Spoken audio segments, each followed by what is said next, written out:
Welcome in, ladies and gentlemen, to Shenandoah High School Gymnasium. Derek Martin alongside with TJ Young tonight.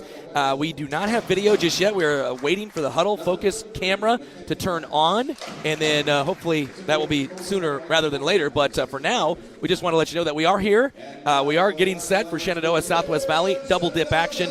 Shenandoah girls coming in 0-2 facing a Southwest Valley girls team that has not played yet this season. TJ, you've had a chance to see Shenandoah a couple different times this year, played very difficult opponents, AL and Underwood. I'm not going to say a step down, but I mean it's hard to go up after playing those two opponents that they just played. Yeah, two very good teams right out of the gate for Shenandoah. They weren't able to split. They weren't able to get one. Coming in 0-2. For them, tonight, focus probably needs to be on feeding the beast inside and taking care of the ball. I mean, I think that's a big takeaway for me from the first two games for Shenandoah is just ball security and valuing the ball. Yep, they will have the height advantage. Lene Green down low. We'll meet the starters here in a little bit as National Anthem about ready to go here on our KMA Extreme tonight at KMAland.com.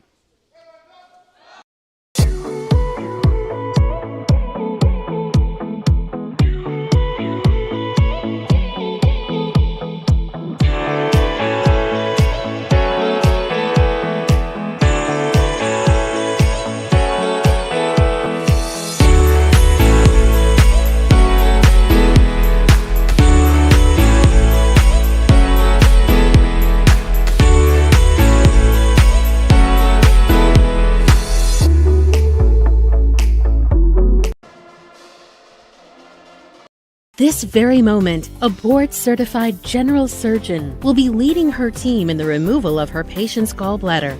In this newly remodeled surgical suite, she'll use the latest technology and small laparoscopic incisions for a quicker recovery time. In a couple of weeks, the patient will have a pain-free and normal life again. These are the things that happen here every day. The new surgical center at Shenandoah Medical Center. Your health is our mission.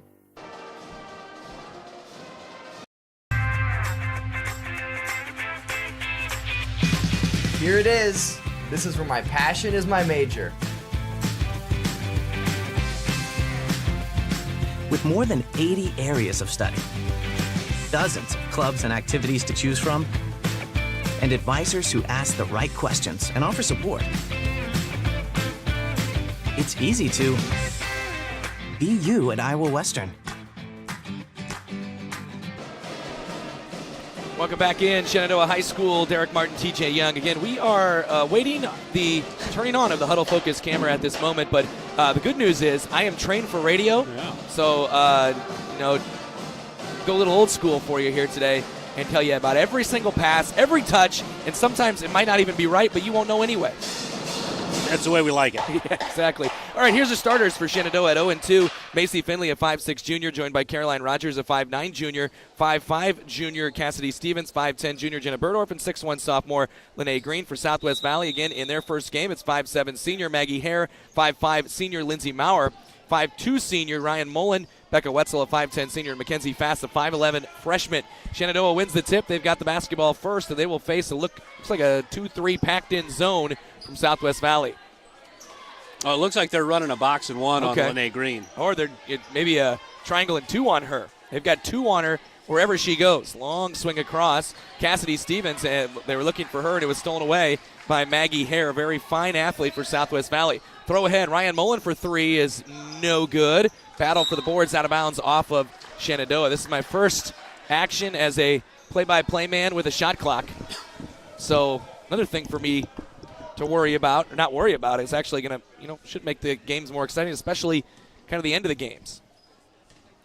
Shenandoah with her second possession against that packed-in zone that is two girls on Lene Green wherever she goes. Around Caroline Rogers for three. No good. Long rebound. Grabbed by Cassidy Stevens. Another chance here for the Phillies. No score. 55 seconds into the game. Rogers on the short corner tries to force one up. It's blocked. Blocked away by Becca Wetzel. Tallest girl on, Mackenzie Fast, the 5'11 freshman, 5'10 senior Becca Wetzel. Those are pretty much the two girls that are tracking Green wherever she goes. Here's a deflection and a steal, taken away by Macy Finley. Leading the break the other way, 1-on-2, puts it up and in, and one. And Macy Finley gets Shenandoah on the board after the steal in the hoop.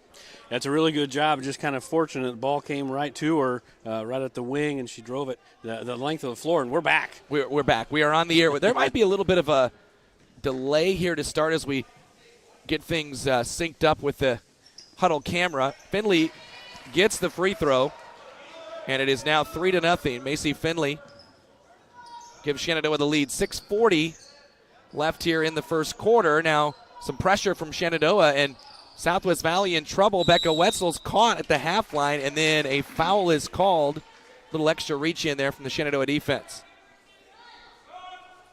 That one called on, well, it was Caroline Rogers who picks up her first foul, team's first foul.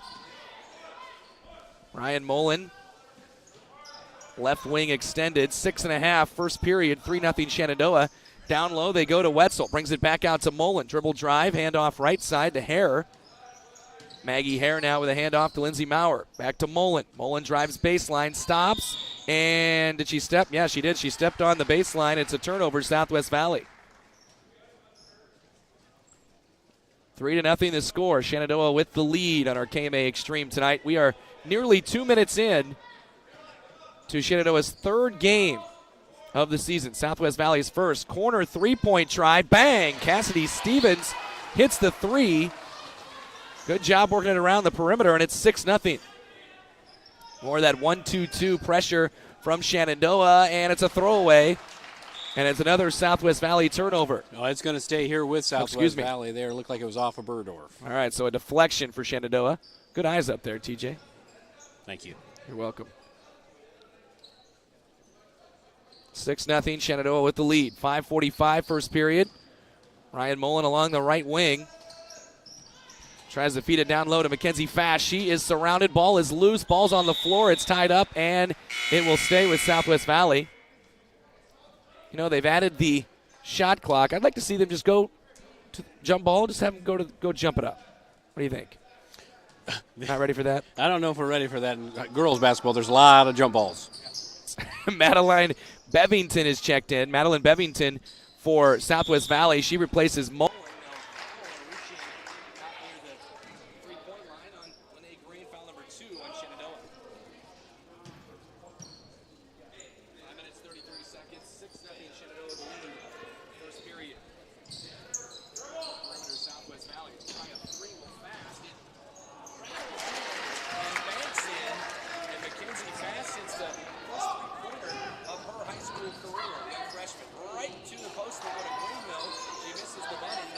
Rebound pulled by Fast, and now Southwest Valley could potentially, after having the lead, even things up. But they're working a little too quickly. Oh, a foul was called. No, it was just a deflection out of bounds off of Lene Green. If that was Green, that would have been her second foul. Yeah, definitely. She's got to stay on the floor for Shenandoah. She's the focal point of the defense here for Southwest Valley, but she's the focal point of the offense too for Shenandoah. Yeah, that was Madeline Bevington with a jumper, no good.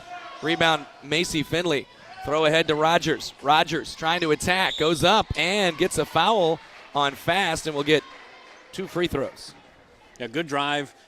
When a defender's backing up and then with their hands in the air, they're just asking to get fouled, or to commit a foul rather. So good job by Rogers. Southwest Valley coached by Michael Cormack. His team brought back 2 of their top 3 scorers in Hare and Mullen.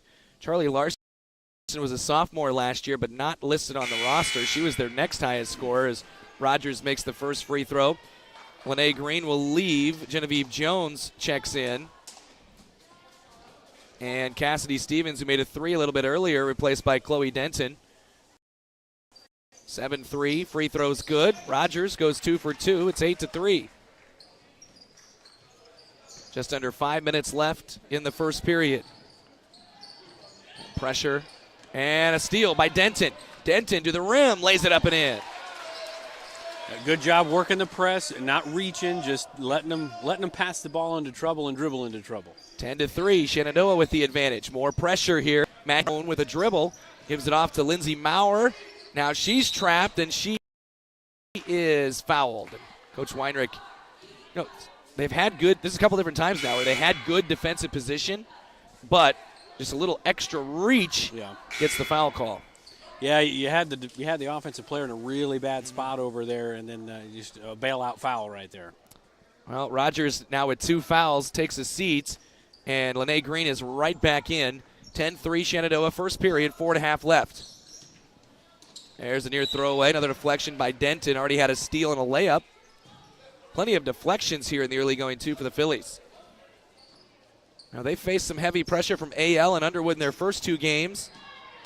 So here's a drive by Southwest Valley's Lindsey Maurer, and she will go to the line. Yeah, really good drive. Really good drive. Good spin move there on the baseline by Maurer. And for Burdorf, you got the size advantage. Just stick those long arms up instead of reaching out. Make it a little more difficult, which what would have been a difficult shot anyways. Shenandoah pacing for about 16 team fouls here in this first half. Foul on Burdorf was her first, and she's now replaced by Abigail Martin, a 5'7 junior.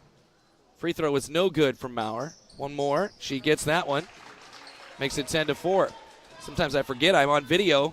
You guys saw it. She didn't make the first free throw. Around the perimeter they go. This is an open look for Finley for 3. Bang! Macy Finley hits the 3. Yeah, got to move Finley off her spot. She's a pretty good dead-eye shooter when she's standing still. Here's a layup attempt. Oh, and a straight-up foul called on Lene Green. She must have brought her hands down, but she looked like she was standing straight up. The rule of verticality maybe not in play here. Yes, in Page County, the principle of verticality is at least on vacation tonight. Yeah, Lene Green, a tough second foul, and at the free throw line again, Maurer makes another one, and now Green with 2 fouls sits down. Cassidy checks in. We played half of the first quarter, and there's 5 fouls on Shenandoah and 2 each on 2 starters. Maurer makes another free throw, 13-6, and we are now halfway through this first period. Left side, Cassidy Stevens. She had a quick break a moment ago. Abigail Martin top key. Right side around to Finley. Finley trying to find Jones down low. Paying extra attention to her too, and now a throwaway and a steal. Taken away by Ryan Mullen, who checked back in and now deflected off of Denton out of bounds. You know, I think for Shenandoah, the first 2 games, they were definitely not the aggressor. They're being the aggressor tonight so far through the first half of this first quarter, but you can't be aggressive and reaching and fouling. I mean, like you've been talking about, because then your best players are going to be sitting on the bench watching. Yep. Another deflection out of bounds off of Shenandoah. 13-6, 3:39 first period. Maggie Hare lobs it out top. Hand off to Maurer. She's been aggressive attacking, has it stolen away. Abigail Martin gets the steal. 13-6 Phillies. They've got the basketball. Driving baseline. Finley caught underneath the hoop. Now she is tied up, and it will send it back over to Southwest Valley.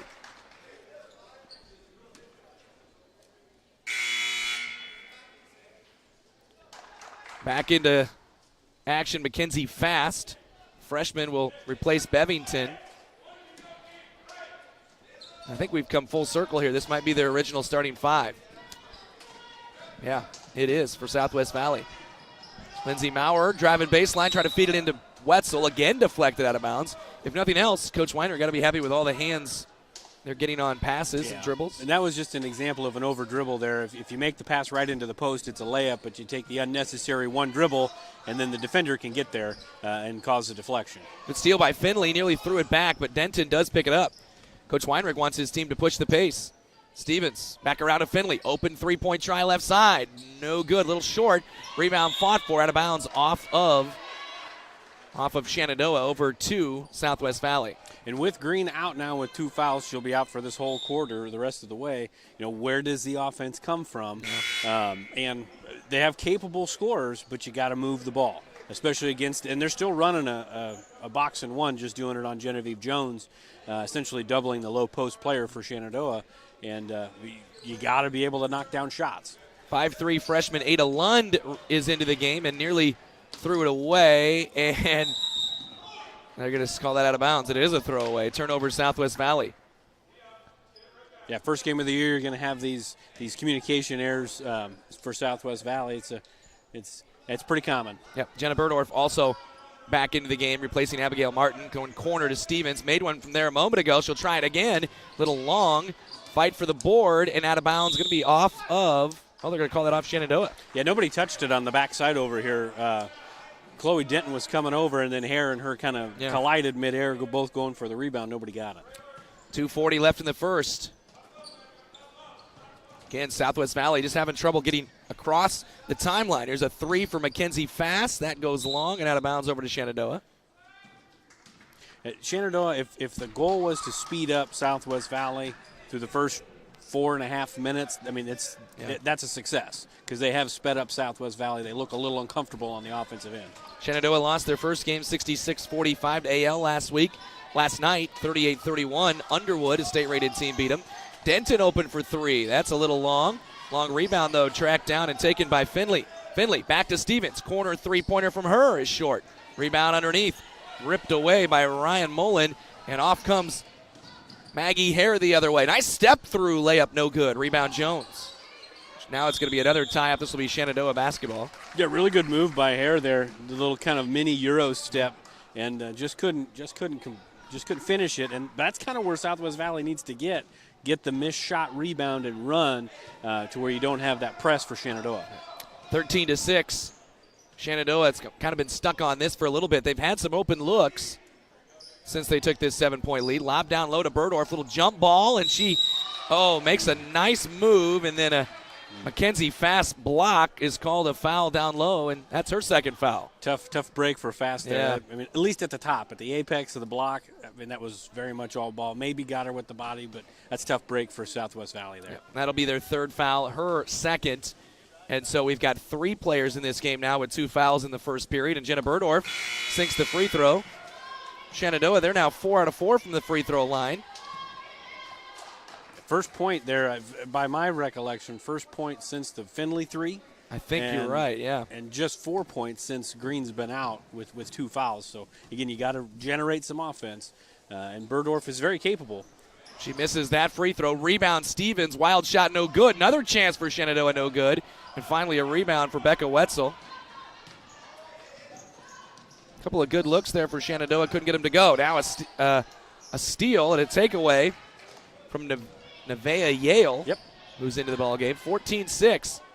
Corner to Denton. Another open three. No good. Long rebound taken by Denton. They will reset here with 1:15 left in the first. Back to Finley. Another three-pointer. That's short. And rebound by Hare. Saves it into her teammate, Becca Wetzel. We're at 1 minute. 14-6. Ryan Mullen open three right side. That's no good. And out of bounds off of Shenandoah. Going to stay with Southwest Valley. There's been a few shots here in a row that have not touched iron. It's early in the season. It is.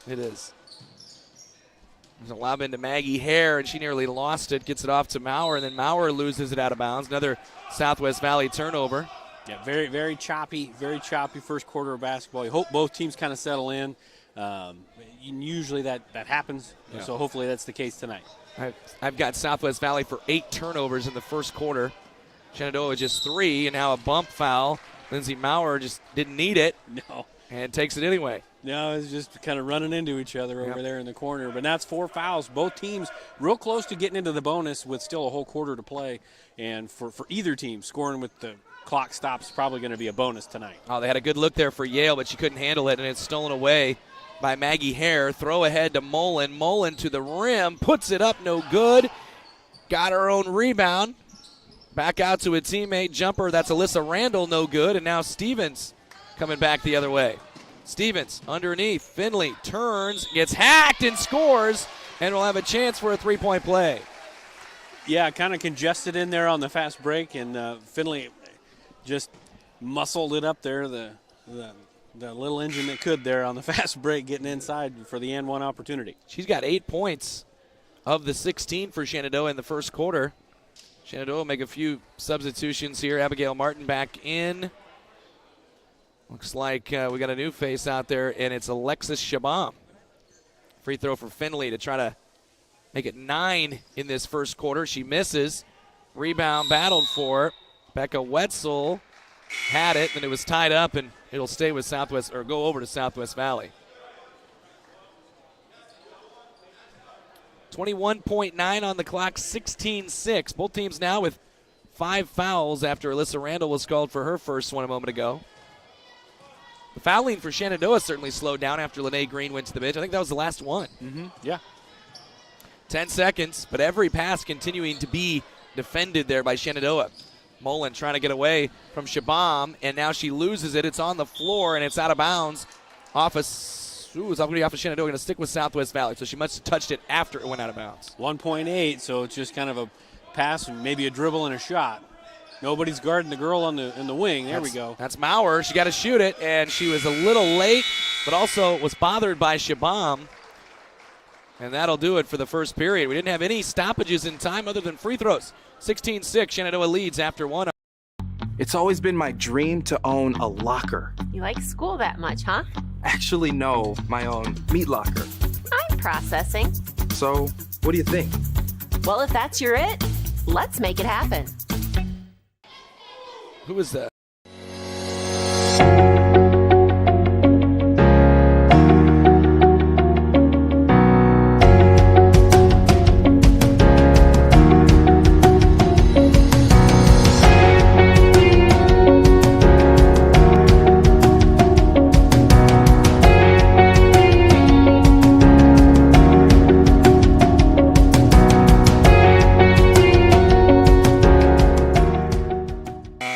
Second. Welcome back on our KMA Extreme here, KMAland.com. 16-6, Shenandoah with the lead over Southwest Valley. What do we estimate there? They'd come on about 6:05, TJ? Yeah, it was pretty close. It looked like Bound had it at 6:15, and so normal, if the time's right, we should be on 10 minutes before. Yeah. But yeah, this just kind of was a funky time there with Bound, so.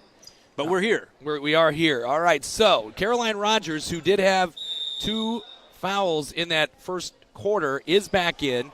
Lene Green, also 2 fouls in the first. She's back in.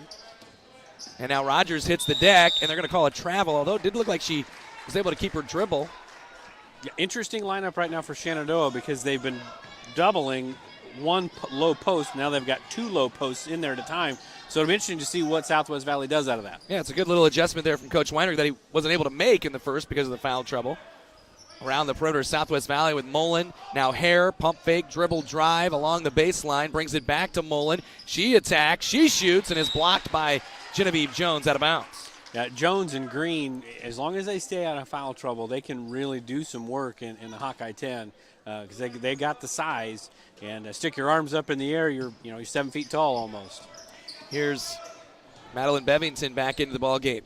Now Mullen. It's been Mullen, Maurer, and Hare that have really taken a lot of shots, handled a lot of the, possessions, and now a missed shot by Mullen bounces right to Hare, who puts it up and in. A backside rebound, I say that all the time. Nobody running back. Throw ahead for Shenandoah. Burdorf from Jones puts it up and in, and it's now 18-8. So a little scoring explosion there over a 10-second period. Southwest Valley trap. They get around it over to Hare for an open 3. In and out. Rebound followed by Bevington. No good. Rebound taken by Finley. Throw ahead to Jones leading the way. Puts it up and in. Yeah, way to dribble with your eyes up from Finley there. Good job by Jones running the floor. Easy bucket, and we're going to get a timeout. There's a timeout for Coach Cormack in Southwest Valley. 6:42 left in the first half. 20-8 Shenandoah. Every inch of your body puts pressure on one place, your feet. So give your feet everything they could ask for by walking in to Brown Shoe Fit Shenandoah. Shoes for every occasion, boots for any situation, and above all, the right fit for you. After all, Brown Shoe Fit has been fitting feet for over 100 years. The only downside, so many shoes to choose from and only 2 feet. Great service, great selection, a great fit every time at Brown Shoe Fit, downtown Shenandoah. 2, 1. 30-second timeout there for Coach Cormack and TJ. This was not the start that he was probably hoping for in that second period. Yeah, definitely not. It's again just not taking care of the basketball. I mean, shots aren't falling really for either team. Shenandoah has just been able to get out and run a little bit more in more advantage situations, but Southwest Valley's just got to settle down a little bit. And it takes some time, especially when you're getting some pressure. Mauer's open for a three-pointer left side. It's a little hard. Rebound pulled by Caroline Rogers. And Shenandoah's running again. Genevieve Jones, another layup. It's up and in. Yeah, somebody's got to get back that's a third consecutive possession, and that's 3 consecutive layups for Shenandoah. And it's not half-court offense. It's just getting out and running. Hare, long swing across to Mullen. Pump fake, dribble drive, steps in from about 10, and it rattles in. That's Actually a big not. bucket. Yeah. And then they can set their defense, so you don't have to worry about the transition. And now maybe a little bit of pressure here from Southwest Valley. Full court look from Southwest Valley for the first time. Macy Finley, high post Green. She's yet to scratch, steps through, and is fouled. We'll get an opportunity at the free throw line. She may have got away with the walk right there. I think so, yeah. But, well, she did get away with Yeah. it. But it may have been a walk. But, again, she got it. They're man-to-man, but she got it, and there were 3 or 4 bodies right there right when she caught it. So they're still very aware of number 50 in white. Yeah. Becca Wetzel called for the foul, her first, team foul number 6, and Green is on the board. Green had a double-double last night, 12 points, 14 rebounds, battling with one of the best posts in KMA land and maybe the state, Elizabeth Jacobson. Yeah, it was a fun battle to watch. I wasn't at the game, just watched it on the stream, and it was a fun battle to watch with those two inside. Mackenzie Fast back in for Southwest Valley. Bevington out. Green makes both free throws. Now Jones leaves. Great minutes from her in that double post look. It wasn't really from the double post look that she was scoring, though. It was just running the floor. 24-10. Deflected and stolen by guess who? Caroline Rogers, and then she is fouled, I believe. Yep. And it's going to put her at the free throw line for a 1-and-1 with 5:51 left in the half. Yeah, at Shenandoah, it's because the broadcaster's jinx, but you mentioned it before, so I feel like it's okay. They haven't had another foul since the Green foul midway through the first quarter, so they've really tapered down the swinging. They're still aggressive, but they're tapering down the reaching. Free throw is good for Rogers. She'll get another one. She's got 3 points. Shenandoah continues to do it at the free throw line. 7 out of 9, now 7 out of 10. And then Green comes through and gets a cheap third foul. I mean, she had a cheap second foul and a third foul. I won't say even cheaper, but it was because the second one was pretty. Yeah. Yeah, you appreciate the aggressiveness as a coach, but in that same situation, I'm sure that's what Coach Weinrich's talking to her about right now is like, you got to know you've got 2 fouls. Like, let her have the rebound, We've seen Lene Green playing since she was an 8th grader in softball, and so it feels like she's really, old, or not old, but a veteran, but she's just a sophomore, so there's still some learning going on. Yeah, and she's a super talented kid, but also a very coachable kid from what I've seen. I've never coached her, but just looking at her and watching all the sports that I've watched from Shenandoah through the last couple of years, she just seems like a very coachable kid too. So hopefully she gets the foul situation ironed out. It's been 3 consecutive games she's been in foul trouble. Yeah. Ryan Mullen commits a foul after a steal was made by Cassidy Stevens.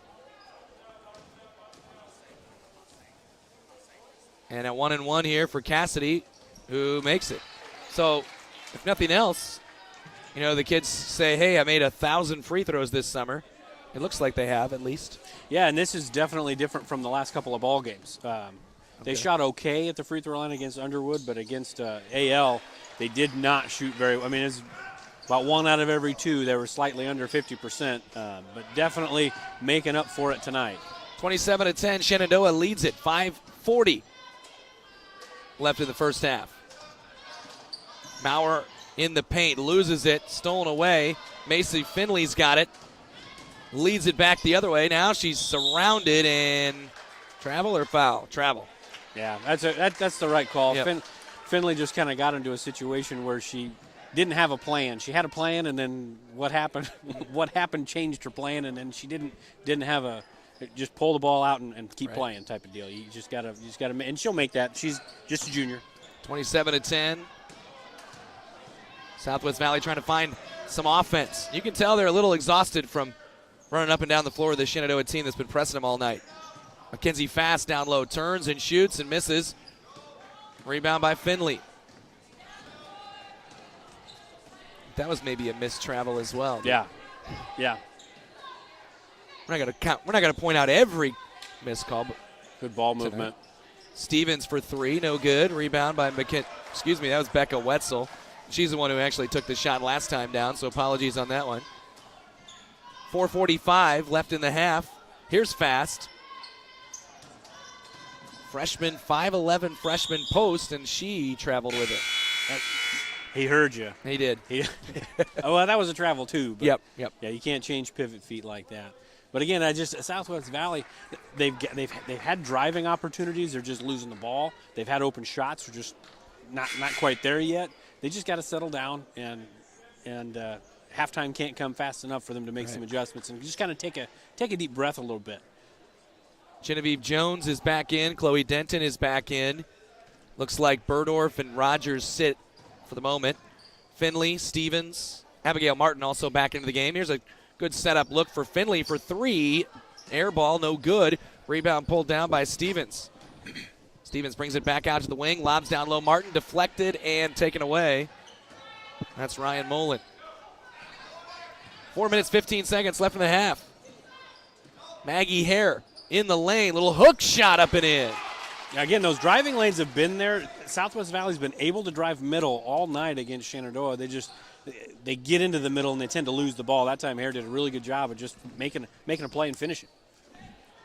27-12. That scoreboard was wrong for a moment. Abigail Martin gets free, misses the shot. Rebound down low. Picked up by Sierra Pearson, a new face into the game for the Timberwolves. Coach Cormack going deep into that bench here in game one. So you got Rogers and Green both on the bench again, and that was kind of where the Shenandoah offense in the first quarter stalled out a little bit. Now they're both on the bench here in the second. Maybe this could be the opportunity for Southwest Valley to chip away a little bit with 3:39 to go until half. 15-point deficit. They need to do it now. Hare attacking there, high post, brings it back out front of Mackenzie Fast. Fast trying to force it against Jones, loses it. Out of bounds. I'm going to call off Shenandoah. Thanks for watching and listening tonight on our KMA Extreme at KMAland.com. Derek Martin, TJ Young, and deflected again by Shenandoah. Now, I don't know if Shenandoah tracks deflections, but if they do, there's at least a dozen of them so far. Maybe a Baker's dozen even. Here's Hare. She'll step in. Long two. No. Rebound on the floor. Picked up and taken by Macy Finley. Finley's been hard on the glass, too. And she has not sat yet, I don't believe. Working all the way around to Finley. Finley right wing. Bounce down low. Jones on the block. Double team. No good, but a foul. You know, I always hate those foul calls. Yeah, I was just thinking that. It's just a bailout. Because that was just not the right play for Genevieve Jones to make there. But then you get rewarded. Right. So when it matters later in the season, that's going to happen again. And then you're not going to get rewarded. And the Hawkeye 10, when it's more physical, and they're not going to call that. Right. Free throw for Jones is good. Didn't see they didn't put up the foul yet. There it is. It's the third on Mackenzie Fast, the ninth as a team. Shenandoah going back to Burdorf and Rogers. Finley, I think, like I said, she hadn't sat yet. That's her first time on the bench. Well, she deserves a break. She's had a good first half. No doubt. Next free throw there from Jones was no good. And then Southwest Valley throws it back away. They made one, right? Yeah, it's 28-12. Okay, they'll get that fixed on the scoreboard. Ronnie over there will get it all squared away. Somebody will start yelling at him, right? Well, Mr. Burdorf's right behind him. I figured he'd let him know. Shenandoah now 10 out of 14 from the free throw line. Oh, a difficult pass, but it's caught, and it's put up and in by Jones. Nice look there from Stevens. Yeah, tough pass because there were three defenders down there. It had to be perfect. He had the high post wide open, but he passed it up to get it to Jones. Ended up working out. 30-12 should be the score. 2:35 left in the half. Ryan Mullen gets a screen along the right wing. Bounce down low, trying to feed it into Becca Wetzel, who's back into the contest. Now a dribble drive and a floater up off glass and in from Ada Lund, and those are her first varsity points. 5'3" freshman. Yeah, good skip pass, backside help, just was kind of caught napping there, Stevens, and really good job making the floater. Burdorf finds Rogers. Rogers along the wing, back out front. Burdorf, left side, Stevens. Stevens underneath. Rogers trying to slip in the back door. Going to be a tough shot. Puts it up. No good. Jones with a follow it in. She's using her length right there. Wouldn't that be nice? Yeah, I'm almost 40 years old. I'm still not as tall as her.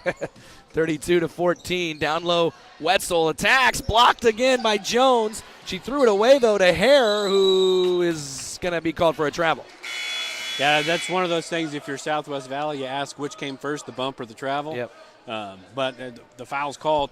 And that's something that young kids tend to do when you go up against size, is you tend to fade away on that block. You really, and it's hard because it's the opposite of what you expect. You got to go into size. And with the length of Jones, she's taller than anybody. Good seal off by Jones there too. Sorry, go ahead. No, you're right. Caroline Rogers had an open look, missed it, got her own rebound, then around the perimeter they go to Stevens, who misses the three, and then a tie-up, going to send it back over to Southwest Valley. You were 100% correct about, Jones is doing a lot of things out there. Are you surprised it's taken them this long for the 32? They're 1 point off right now. I have sent a notification to some powers that be to change the score, so hopefully we'll get it squared away in the next minute 16. Perfect. Southwest Valley bringing in Haley Randall now, another freshman. So they got 4 seniors they play extensively, and a number of freshmen that are getting some PT here tonight in their first career game. Look at Rogers, very aggressive defensively again. She's lengthy, she's athletic. Here's a three for Ada Lund, no good on the floor, and Lund is the one who comes up with it. They kind of lost where the football was, and then out of bounds off of Southwest Valley turned over. Yeah, defensively for Shenandoah, Rogers is definitely the head of the snake, and she's at the top of the presses. She's at the top of the pressure defenses. But when she gets in trouble is when she gets handsy, and she got those 2 quick fouls early. She's been able to make it through the second quarter with just still those 2 fouls. So you appreciate the growth there, the junior. 45 seconds left in the half. 31-14. Shenandoah with the basketball with the 17-point lead. Stevens around to Finley. She'll try a three-pointer. A little short. Rebound pulled down by Ada Lund. We're at half a minute. Just barely more on the game clock than the shot clock right now, which I haven't even noticed existed. Yeah, and with these two teams, you probably won't notice it much. Yeah. Here's a kind of a set shot from Southwest Valley, out of bounds, off of Shenandoah. It'll stay with Southwest Valley with 12.3 on the clock. Shot clock is off, Derek. See if they take the last shot here. I'd be surprised if they did. If they run it down. I think they'll shoot before or turn it over. No. Does stay in the hands of Southwest Valley.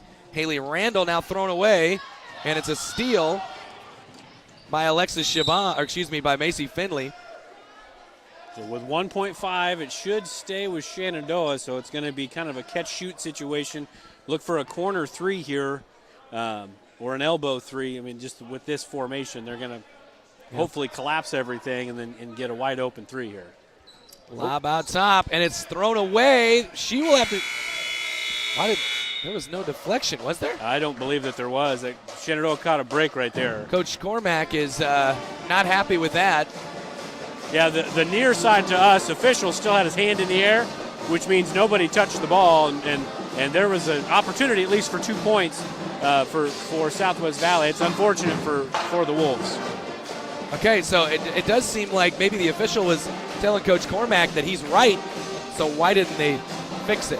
31-14, it says on the scoreboard. It is, however, TJ and I believe, 32-14, and we will go ahead and take about a 90-second break. We'll be right back. 32-14, Shenandoah leads here at half on our KMA. United Group Insurance is a team of people you know and people you trust. We offer home, auto, farm, crop, life, health, and commercial insurance from our convenient offices in Atlantic, Griswold, Red Oak, and Shenandoah. Our team of agents work together to make sure our customers find an insurance policy they feel great about. We offer a variety of insurance carriers, so you can choose what works for your coverage needs. Learn more at United Group INS. 1 second, don't say anything. Heritage Bank is proud to be a locally owned community bank. We have been committed to our community and meeting the financial needs of our customers since 1873. We are confident that our knowledgeable staff can help you make informed decisions about your financial needs no matter how big or small. Let us show you how rewarding a relationship with First Heritage Bank can be. Stop in at one of our 2 locations, or you can find out more information at www.fhbshen.com. First Heritage Bank is a proud supporter of Shenandoah High School athletics. Go Shen, member FDIC. Sorensen Auto Plaza in Shenandoah has been here over 25 years, and they specialize in financing. Buy here, pay here. At Sorensen Auto Plaza, they finance all credit types. Bad credit, no problem. Visit SorensenAutoplaza.com to apply for financing, and stop by and visit us on Sheridan Avenue. Sorensen Auto Plaza, proud to support this Shenandoah live stream. 1. Back in Shenandoah, USA, Derek Martin alongside TJ Young. It is halftime of the girls' game, and still on the scoreboard, it says 31-14, but it is 32-14. 32-14. Shenandoah with the 8-point lead. Genevieve Jones has 9 of those 32 points to lead the way. Joined, I guess, in leading the scoring by Macy Finley, who has been filling up the box score. 8 points, 5 rebounds, and 4 steals. Cassidy Stevens has 5 points, 4 rebounds. Caroline Rogers, Jenna Burdorf with 3 points. Chloe Denton has 2. And how about this? Lene Green, more fouls than points. However, the team is up by 18 at the break. Southwest Valley has struggled with scoring. They have just their leading scorers, Maggie Hare, who has 4 points. Lindsay Maurer and Mackenzie Fast have 3 points each. Ada Lund and Ryan Mullen with 2 points apiece.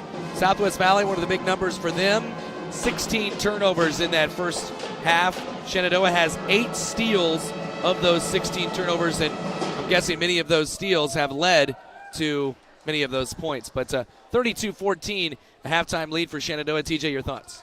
This was probably the medicine that Shenandoah needed, because they were not the aggressor in the first couple games that they've played this year. They kind of got out physicaled and really struggled to bring the ball up the floor. Southwest Valley's not really applying a lot of ball pressure.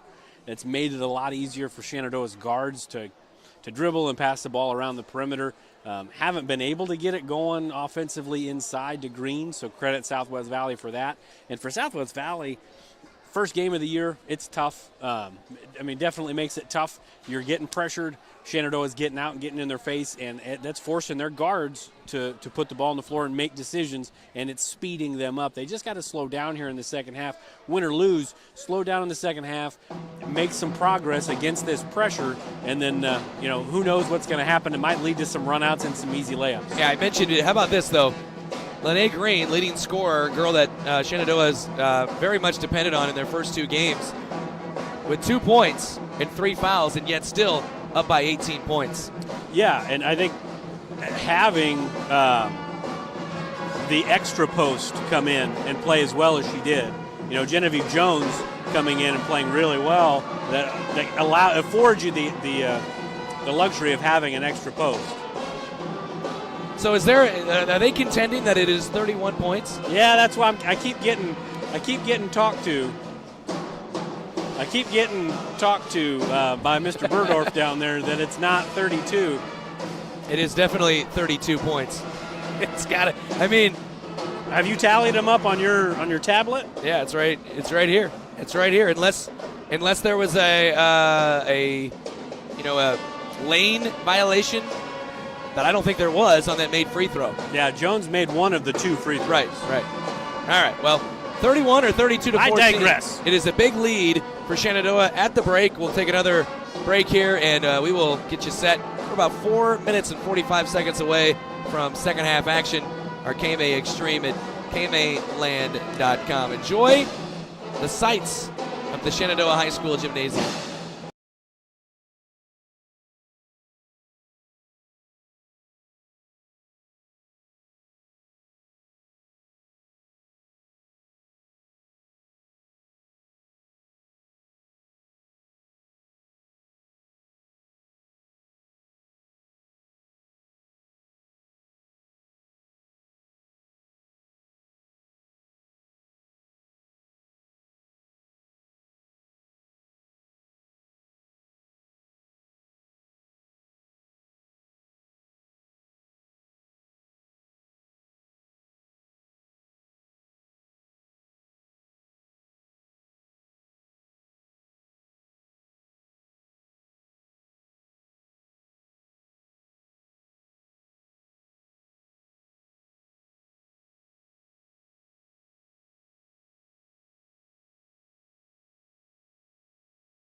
A locally owned community bank. We have been committed to our community and meeting the financial needs of our customers since 1873. We are confident that our knowledgeable staff can help you make informed decisions about your financial needs no matter how big or small. Let us show you how rewarding a relationship with First Heritage Bank can be. Stop in at one of our 2 locations, or you can find out more information at www.fhbshen.com. First Heritage Bank is a proud supporter of Shenandoah High School athletics. Go Shen, member FDIC. 1. Welcome back on our KMA Extreme, KMAland.com. This is kind of interesting. We, went into the break here. We believed it was 32-14, and neither scorekeeper, it appears at least, counted Genevieve Jones's first free throw that went in. Yep. We kind of saw an interaction where they asked Genevieve, "Did you make one of those free throws?" And she said yes, which we remember wholeheartedly that she did. It's going to be a 31-14 score, and it's just not going to count because maybe they, both scorekeepers agree that it didn't go in, even though it did. All right, we're underway here. And Genevieve Jones, if she finishes the year 1 point short of some sort of, milestone or her career later, it's going to be blamed on scorekeepers here tonight. She ends up with 999 points. Yeah. Cassidy Stevens feeds it, or tries to feed it to Lene Green down low, couldn't handle it. Yeah, that's a tough angle and tough pass for the guard. If you're Green, you really want to work your defender up above the block there to give yourself some more room. Man, I just can't get over it. Poor Genevieve Jones. Her free throw percentage at the end of the year, we're going to have to add an extra little percentage to it. Travesty of justice is what it is. 32-31. I mean, my iPad's still going to say this right score, but I'm going to have to go by the scoreboard. 31-14, 7.5 left in this third period. Out to Cassidy Stevens. She steps back, fires a 3, no good. Rebound pulled backside by Macy Finley. She'll try a 3-pointer, no good. Rebound again on the floor. Another chance here for Shenandoah, picked up by Lene Green, and then she throws it away. Yeah, again, good looks for Shenandoah. Southwest Valley's changing up the defense a little bit from first half to second half. They're putting a little more pressure on the guards, and I think that's what they got to do. Unfortunately for them, they got to bust their game plan a little bit. Maurer trying to feed it down low. It's deflected, though, and it's taken away by Macy Finley, then thrown back, and Ryan Mullen is kind of hammered there by Cassidy Stevens. So Ryan Mullen gets the steal. Stevens gets the foul, and a timeout on the floor taken by Shenandoah. 31-14, 7:01 left in the third. The strength of a house starts with its foundation, just like the strength of a community starts with its education to ensure its success for many generations to come. The Shenandoah Iowa Education Foundation strives to bring world-class education and opportunities to the youth of Shenandoah. Visit ShenandoahIowaEducationFoundation.org to become a part of the $100 Club, the Family Challenge, to donate to the Peter J. Weber Scholarship, or to make a general donation. The Shenandoah Iowa Education Foundation, partnering today for success tomorrow. Welcome back on our KMA Extreme. Southwest Valley has the basketball out of the timeout, and they turned it over, so it's kind of been back and forth, turnover after turnover here in the opening moments of the second half. 31-14, Shenandoah leads it. High post, Green gets a screen and loses it out of bounds. And it was deflected, though, by Southwest Valley, so it will stay with Shenandoah.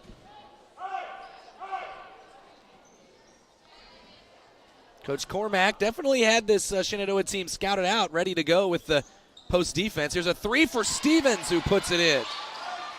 Cassidy Stevens makes it 34-14. Quick throw ahead, Ryan Mullen. She was looking to spot up there. Instead, it's out to Mackenzie Fast for 3. Bang! Nicely done. Very good-looking stroke from the lefty freshman. 5'11" tall, and she nails a 3 to answer Stevens' 3. It's 34-17. Down low, Lene Green. Good catch, tough shot, no good. Fighting for the board, out of bounds, off of Green. And we got the video here of Genevieve Jones at the free throw line And she absolutely didn't even hit rim. It was a swish. You know how to know how to do video of your phone? TJ?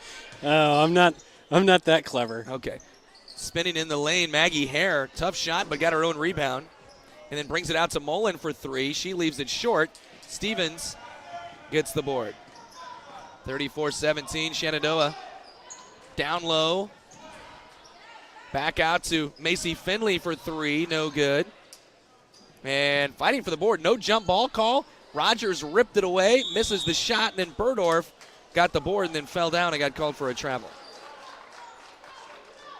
Definitely seen a very aggressive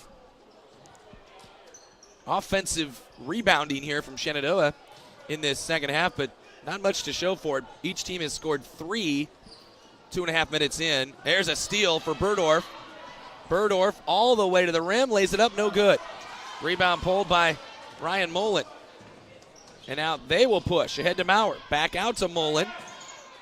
Mullen, long swing Hare. She gets in the paint. Back to Mullen on the right wing. Oh, good job by Finley to cut her off on the drive. Macy Finley playing some great basketball tonight. And then another foul is called on Lene Green. And, man, you add up those last 3 fouls that she got called on her, and I don't know if they add up to 1. Yeah, that one, if she wraps her backside arm around her, I get it. But that time, again, tough. It's just tough. Yeah. She's sitting over there, what do I got to do? Yeah. Genevieve Jones comes in. Lene Green goes out, and then Burdorf also leaves, and Chloe Denton returns. Here's a foul on Shenandoah. Is it on the shot? Yeah, Becca Wetzel's going to go to the free throw line with 5 minutes left in the third. A pretty good little set out of bounds play, and kind of had a mismatch there on size-wise on Chloe Denton for Shenandoah, and she just got a little too handsy there. Free throw no good by Becca Wetzel. Denton, just her first foul, team's third in this third period. Next one coming for Wetzel, going to be short, and then off of Jones. Out of bounds, it'll stay with Southwest Valley. So it was 31-12 at the half, right? 31-14. 14. Yes, so we're pretty well just 3-3. Yep. So that's really for Southwest Valley a lot of good adjustments, and they've really slopped the game up a little bit on the Shenandoah side offensively with this man-to-man and forcing those guards to dribble and make some plays. Yeah, those 6 points were scored in about a 10-second period. Stevens hit a 3, Fast hit a 3. We're under 5 minutes left in the third now after the jump ball call. Here's Fast along the perimeter. Maurer attacks, and oh man, did she come down hard. She looks like she's going to be okay and does not want help up by Cassidy Stevens. It's a foul called on Denton.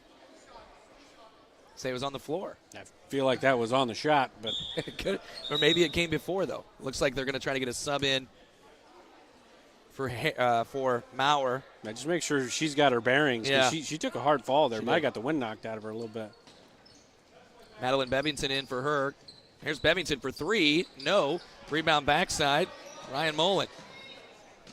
Mullen, good pass to Wetzel down low. Couldn't finish. Got her own rebound. Follow, no good. Another one for Wetzel. No good.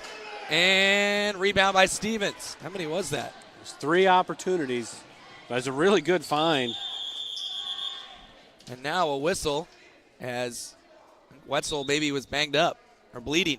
Bleeding or lost a contact, or well, it could be a nose. Yeah, nose. Yep, she got popped in the schnoz.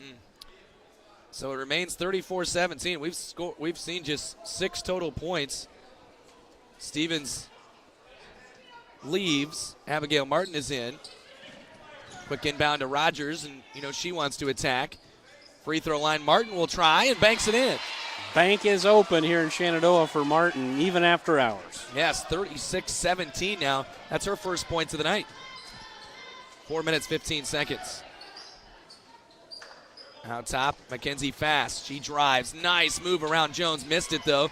Another rebound for Macy Finley, who might mess around and get herself a double-double the way she's been working on the glass. Denton all the way to the rim, puts it in. And that doesn't happen if Genevieve Jones doesn't seal. Yeah. And Jones has done that a couple of times here tonight. She's done a really good job in transition. Biggest lead of the night, 21 for Shenandoah, 21-point advantage, 38-17. Rogers got to be careful. She definitely flirts with it, doesn't she? Talking about a foul. Yeah. Here's Ryan Mullen for three. No.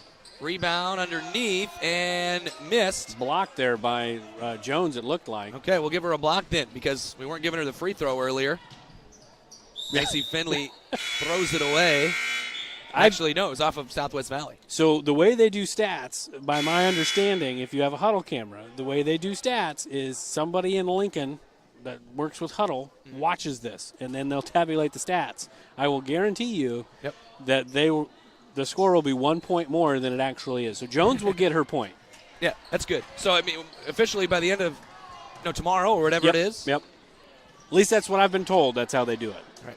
Here's Ryan Mullen. Open three.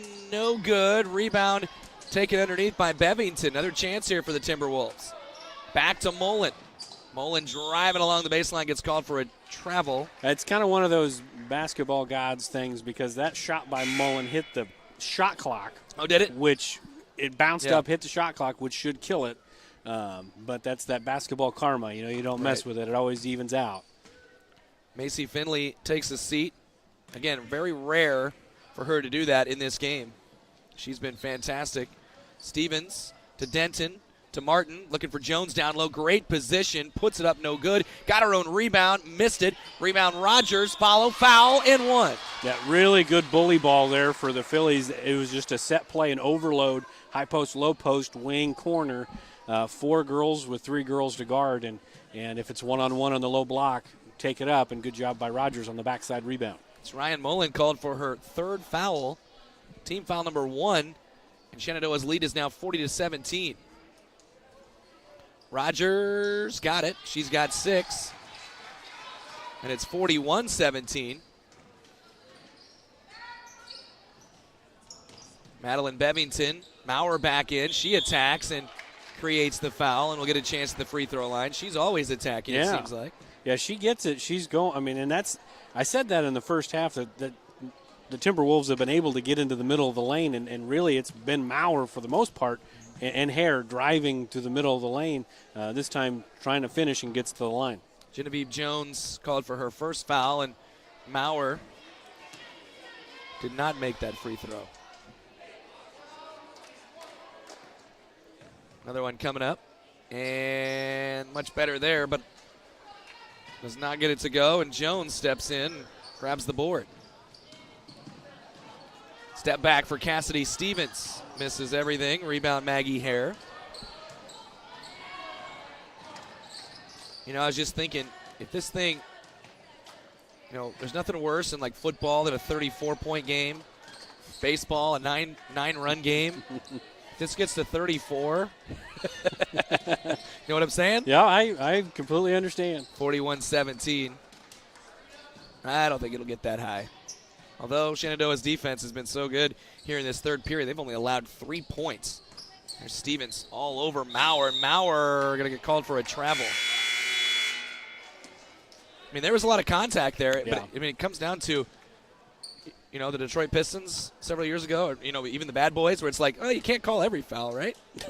Yeah, and really, usually the whistles tend to favor the more aggressive team. Yeah. And Shenandoah has been the more aggressive team, which for them, really good screen action inside. Got to finish that. Just a cross screen down there with Martin and Jones, and Martin laid a good screen for Jones. Really good timing on the pass. Just got to finish that. That was a foul on Ada Lund, her first. 2 free throws for Jones. Hey, watch this. Official scores. No good on the first one. Caroline Rogers goes out of the game. Alexis Shabam returns. One more for Genevieve Jones, a 6'1 sophomore. No good. Rebound, followed by Shabam, no good. Then a rebound for Mackenzie Fast. Southwest Valley trailing 41-17. There's a steal by Chloe Denton. All the way to the rim, no good, but a foul. And so Denton, again, another one of the very, kind of like Rogers in that she's always aggressive. Yeah, super athletic kid, just a sophomore. Out of control at times a little bit, kind of but a young kid's going to be that way. But did a really good job of shooting the gap down here on defense and then running the floor. And again, just got to convert from the charity strike. Yeah, Shenandoah suddenly missing free throws. They got off to such a fine start at the free throw line. They missed 3 in a row, but it's rare for tonight. By the way, Genevieve Jones out, Nevaeh Yale in. Lene Green is coming in for Macy Finley. To all sophomores out there but Burdorf. So she's the only upperclassman on the floor right now for Shenandoah. All right, super sophomores out there at the moment. Denton misses both. Rebound grab by Maurer. And she wanted to hurry the ball up the floor again. We're at 125. Here's Maurer for 3. It's short. Rebound by Yale, and then she's going to be either fouled or tied up. It will be a foul. Yeah, and a good job by Yale there. Just and a lot of girls do this, and guys do it too. Really, when they get that rebound, they bring it down into the breadbasket. You really want to chin that ball and pivot, and it makes it a lot harder to tie up. Sierra Pearson called for the foul. It's her first. Team foul number 4. Shabam, beautiful look down low to Yale, and then Maurer coming over hard, and then Maurer's she's feisty. Yeah, and I think John Long is going to have a conversation here. This one of these near officials. It might be an intentional foul or a flagrant or something like that. All right, so they just had a conversation to watch it, I imagine. Right. You like to see the aggressiveness. Free throw by Yale. I think Yale, though, as she missed the free throw, was kind of alluding to maybe Maurer kind of, I don't know if they had their legs tied up or something, and she was trying to kick her way out of it, or I'm not sure. I think part of it, too, is just a little frustration. First game of the year, and it's not going the way you wanted it to go, and it's just kind of part of learning. You just gotta learn how to deal with some stuff. No good. Shenandoah's missed 6 straight free throws, and we're stuck at 41-17 right now. This is Ada Lund trying to go to work against Denton, and it's going about as well as it has gone tonight with Chloe Denton guarding anybody, which is not well. Is that a double dribble? Yeah. Yes, it was. Missed shot by Maurer. Excuse me, not Maurer. That's Hare. Rebound by Yale. Still 41-17. We're at 35 seconds. Down low, Green trying to get some action, and she gets fouled, and will go to the line and shoot 2. And Green did a good job. We've been talking about Genevieve Jones all night, running the floor really well and really pushing the pace. And that time it was Lene Green. Had they found her right away, that's an uncontested layup. But you get some guys or some kids in there that maybe aren't playing as much, like Shabam. She gets some action, and now you just got to see it, understand where you're trying to go there. Yeah. But at least Green pays it off with the charity strike. There you go. That stops the run of 6 straight missed free throws. Taylor Henderson in for the first time for Shenandoah. And Green misses the next one. Rebound by Wetzel. So those free throws might not look so good. It's 11 out of 23. I remember when they were like 10 for 14, something like that. Yeah, and they've been about a 50% or slightly below the first couple of games. So good job by Shabam to get the steal at the top. Shabam trying to go all the way to the rim. She's fouled by Ada Lund. Yeah, good job by Shabam. She shot the gap, gets the steal. When you're playing that fast break defense, you're either going to foul them and they don't make it, or you just got to play tough defense and make them make a tough shot. 15.3 to go in the third. Free throw no good from Shabam.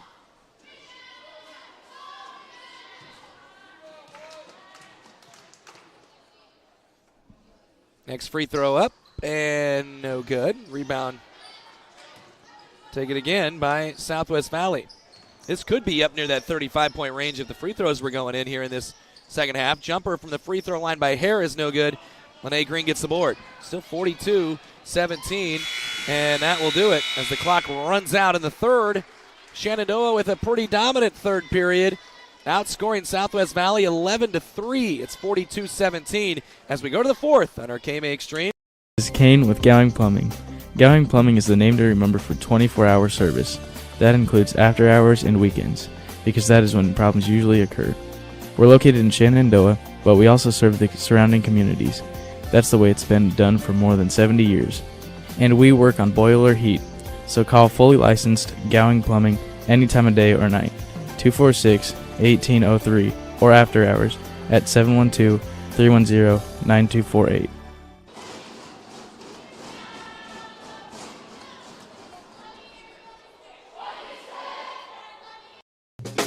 From large projects to daily tasks, we can help at Miller Building Supply in Shenandoah. This is Josh, and we pride ourselves on quality products, knowledge, and service. We're always available for advice on the projects that take years to design or the issues that need fixed in a hurry. And we offer free estimates on anything and everything you need to complete both. When you have a demand, we offer the supply. Miller Building Supply in Shenandoah. Shenandoah inching closer to their first victory of the season here, leading 42-17 as we enter the fourth. And the Phillies, not sure what's going on right now. Just making sure there's 5 on the floor. Phillies have Jones, Green, Rogers, Finley, and Stevens out there at the moment. Here's Lene Green. Green, dribble, drive, right to the rim. Little ISO action with Mackenzie Fast. She puts it up, gets fouled, and will shoot 2. Yeah, you know, I feel like the way Green's game has kind of evolved from beginning of her freshman year until at least this point, she could get that a lot of times, almost any time she wants against most posts if they're playing man-to-man, because she can handle the ball. And that gives Shenandoah a dimension that I don't know if they've ever had. They've always had good posts, but I don't know if they've had one that's been able to put it on the floor from the three-point line and take it big on a big. Maybe Logan Ehlers? Okay. It's been a while. Yeah, both free throws are good by Lene Green. And absolutely, I liked that action right there. I'd like to see more of that from Lene Green rather than, because there's going to be a lot of defenses who are going to do the same thing the Southwest Valley has been doing, and doubling her in the post. Here's a steal taken away by guess who? Macy Finley all the way the other way and gets another foul. And we'll shoot 2. So she's in double figures, yes? No. This is her opportunity. Yeah, nobody's in double figures yet, which was crazy because both Jones and Finley had 8 at the half. I feel like that's going to be on the Martin blog. Wow. I feel like that's going to be a point of contention. I don't have as much time to blog anymore, so they're lucky. Ryan Mullen back into the game, joined by Alyssa Randall as well. As Coach Cormack tries to find the right mix. Free throw there from Finley, 1 out of 2, right?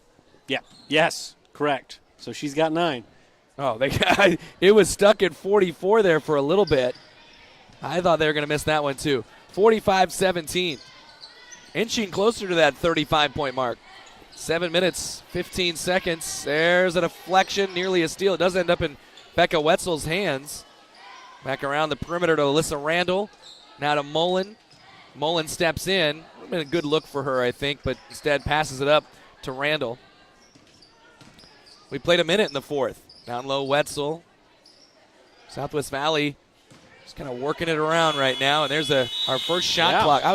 That entered my thought process, and then the buzzer went off. I wasn't even looking at it either, but that's the first time tonight it's even really been close. Right. And I don't think it's going to be a big problem for most teams in high school, but you might get 1 or 2 a game. Yeah. Lene Green turns. Oh, what a pass to Jones, who lays it in. Beautiful post-to-post pass. And, again, when you have a big that can handle the ball, it opens everything up. And that is 10 for Genevieve Jones, or 11. It's 11. It's 11. Ryan Mullen having trouble with the basketball. Sierra Pearson had it deflected out of bounds off of Rogers. And now Coach Weinrich's going to go 4 in 4 out. The only person that will stay, I'm going to guess, Taylor Henderson. Yep. And it's a one starter out there on the floor as Jenna Burdorf is out there, but four non-starters in there, 4 reserves in there. But they've all played tonight. I mean, this isn't their first action. So 30-point lead for Shenandoah. Ryan Mullen throws it away. Another turnover. Southwest Valley now with 26 unofficial turnovers by my count. And how many does Shenandoah have? 12. See, and that's a big difference. And again, the ball pressure matters. Yep. And it got a little bit dicey for Shenandoah early in the second half. But overall, they've done a pretty good job of handling the ball tonight. We'll see what happens on Friday, and we'll talk about that, I'm sure, later when Shenandoah plays Harlan. It'll be a different beast in and of itself. Right. 47-17. They do have the knowledge, I guess, and experience of winning at Harlan last year, right? Yeah, called that game. Yeah. Many of these girls. 3-point try for Southwest Valley is no good, and they just continue to struggle in this. I mean, they only had 14 in the first half, but 3 total points in the second half. Yeah, and a lot of it's turnovers. Like you'd mentioned, 26. It's hard when you can't get shots. It's hard to score points. But they've had a lot of shots at the basket tonight. It seems like they're just not falling. Right. And been pretty good shots. Look like pretty set shots. They're just not falling tonight. Tonight's just not their night. Sydney Krill is now in for the first time for Southwest Valley. There's a nice steal by Ryan Mullen. 5.5-ish remaining. Here's a 3 for Maggie Hare. No good. Long rebound. Going to be taken by Maggie Hare. Another chance here for the Timberwolves. Krill then throws it away, and Burdorf steps into the lane and gets another steal. And that whole possession, you had the turnover, but then you had a wide open shot by Hare. Who can knock that shot down? Yeah. It's just a really good look, just nothing there. Tried to feed it to Taylor Henderson down low. She couldn't handle it. Out of bounds. Back over to Southwest Valley. 5 minutes left.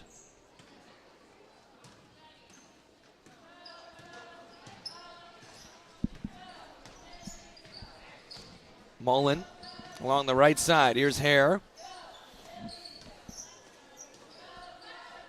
Back to Sydney Krill. Back to Hare. A little give and go. She'll take a tough shot, but it rattles out on her. No good. Rebound Jenna Burdorf, and then she gets hacked, and she will go to the line for 2. The 10th team foul. So Burdorf, the only and I'm assuming one of the 2 subs for Shenandoah coming in will be for her. But we're probably going to have her and Denton coming out. But she got a chance to add to 4 points tonight, which has been a pretty solid contributor tonight. Good rebounder, good defender tonight so far for Shenandoah. Burdorf. A little short. And now Chloe Denton replaced by Kylie Fouch, 5'4" sophomore. Transfer portal. Oh, yeah. Yep. Transfer portal from Riverside. And the next one is good. And so I'm guessing Tom Fouch? Correct. I believe she was a starting third baseman for them last year. Oh, really? I believe so. Don't quote me on that. But okay. You just said it to the audience, though. I did. So there's a steal by Alexis Shabam, who just re-entered as well. 31-point lead. Fouch thought about it. Down low to Yale. Yale is fouled, and back to the free throw line. Shenandoah will go. Yeah, strong drive there by Yale. Just a little up and under, a little pump fake, one dribble, and taking it up strong, and now she's going to shoot some free throw. This will be number 32 and 33 on the night for Shenandoah. So 15 made field goals and 15 made free throws. Well, again, 16. Make it 17 with the free throw that goes down there. She will get her justice, I believe. Yeah. I believe so. And fortunately for her and the Phillies, it didn't come down to the 1 point. Right. But I believe she'll get her justice. Nearly banked it in. No good. Rebound by Abigail Martin, who finds a streaking Yale, who puts it up and in. That really good find by Martin. Good cut by Yale, and it's eking ever so close to that number. It's 34 right now. It would be 35 if, again. Okay, we'll move on maybe. Maybe. 4 minutes and 3 seconds left. Just keep beating the drum. Yeah. Yeah. This is, again, Shenandoah has outscored Southwest Valley 20-3 in the second half. Shabam, good look for Martin, who misses. Rebound, though, by Yale. Another chance here. 3-point try is good for Taylor Henderson. And now that will enact the running clock. 54-17. And it's going to be a foul. It's my favorite moments of the running clock is when you commit a foul. Referee takes his time to call out the number. Everybody gets back into their positions. Now, if it's a free throw, though, it stops, which I still do not like or get. Here's Ryan Mullen attacking, trying to go up and under. No good. And a fight for the board. It's going to be a jump ball. It will stay with Southwest Valley. And for Southwest Valley, they're going to see better days than today. I think she kind of ran into not a very good matchup for the way they want to play and size. Yeah. And I would say, playing your first game, too, you would have liked to have a game, which they did have on the schedule against Griswold last night. Yeah. Another jump ball, so it'll be Shenandoah basketball. But that was moved later. I think it's in December at some point in the Mid-America Center. So. Sure. Which is a super cool opportunity for them. But, having an extra game under your belt coming into tonight, that would have been beneficial. But I think in their conference, I think they'll definitely see some better days. They may not be outsized by as much as they've been outsized tonight. And that's been a big part of tonight. Looking around the perimeter, Taylor Henderson. Here's Shabam. Henderson made a three a moment ago. Why not?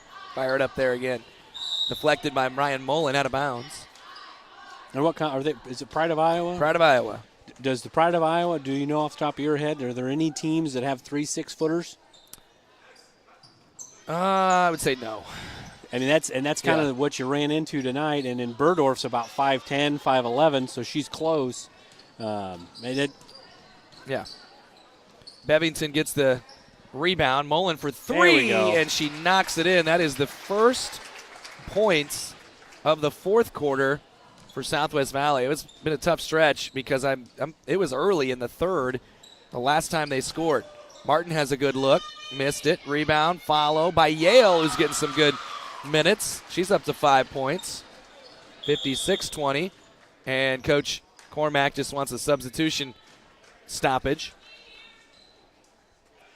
And Mullins played hard. She's hardly come out of the game. Her and Hare, they kind of hardly ever come out. And they both played hard. And, again, they'll see better days other than today. Sadie Grosskruger is in. You always have to make sure everybody in the lineup ask how to say it before the game.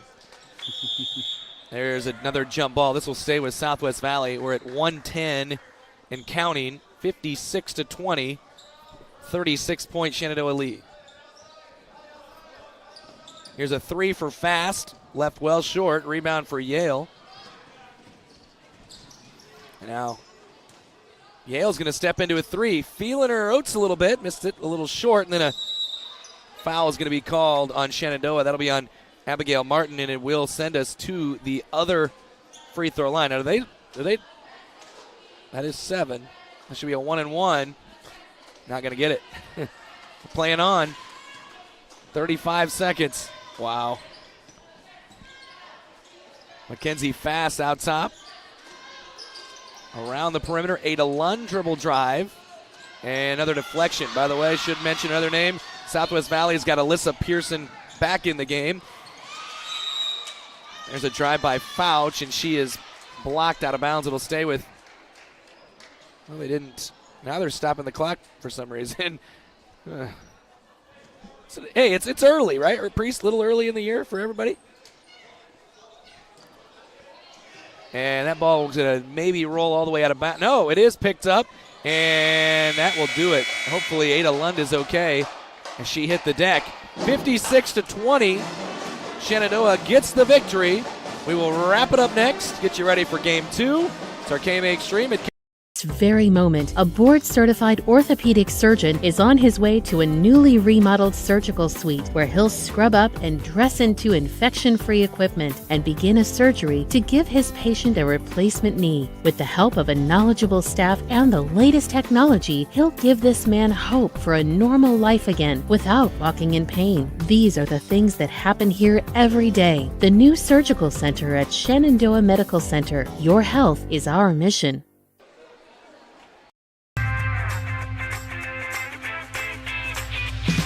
Here it is. This is where my passion is my major. With more than 80 areas of study, dozens of clubs and activities to choose from, and advisors who ask the right questions and offer support, it's easy to be you at Iowa Western.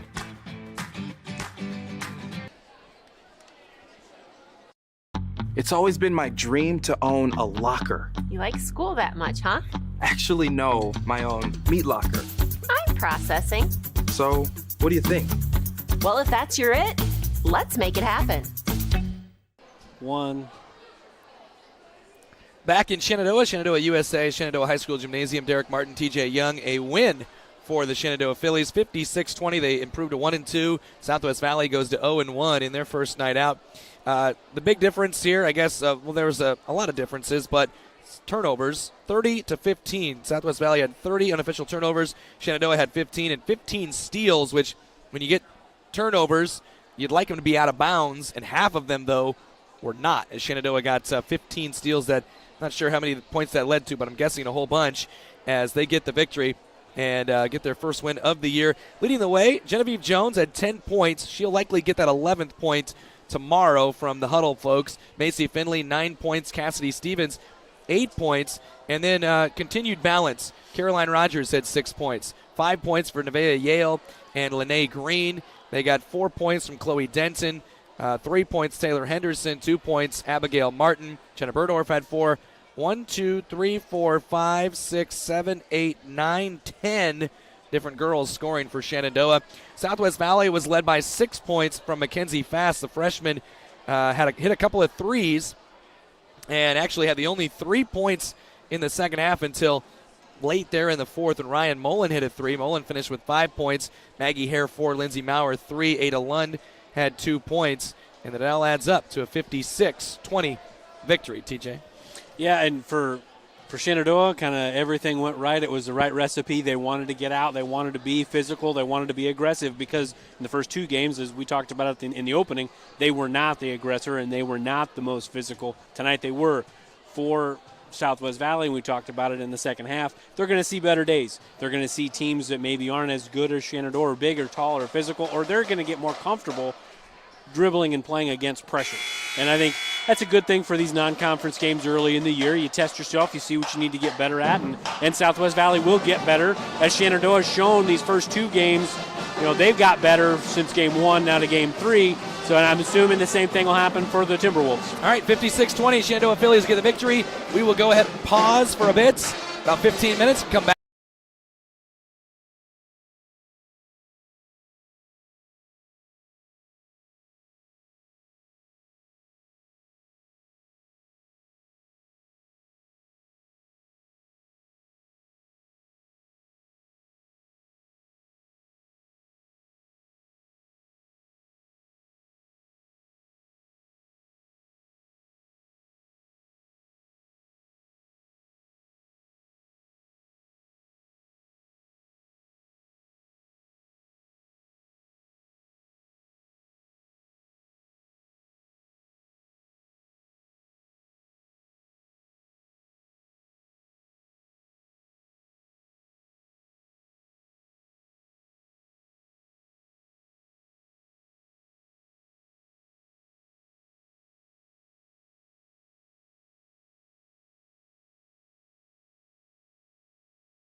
Good, I'm good. Yep.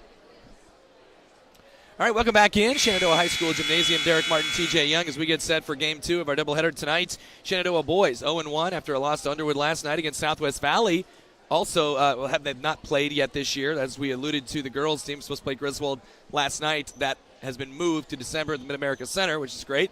Here are the lineups for these two teams. Shenandoah goes with 5 juniors. 5'11 junior Vijay Spangler, 6'2 junior Juan Cepeda, 5'9 junior Camden Lormer, 6'2 junior Gage Heron, and 5'10 junior Seth Zwickel. For Southwest Valley, they will have 6'1 junior Roman Keefe, 5'8 freshman Cale Hogan, 6'1 junior Miller Means, 5'9 junior Isaac Curran, and 6'2 senior Dustin Schuler. And again, TJ, game number 2 for Shenandoah. You always expect to see some improvements, but the tough thing for Shenandoah in that regard is they will not have Blake Harold tonight. He is, it's maybe some lingering effects from his football injury. Yeah, and that is tough news for Shenandoah. He's kind of that calming presence out there. He's kind of like a Lene Green type. He's a big kid, and it's hard for big kids to guard big kids when they're dribbling the ball.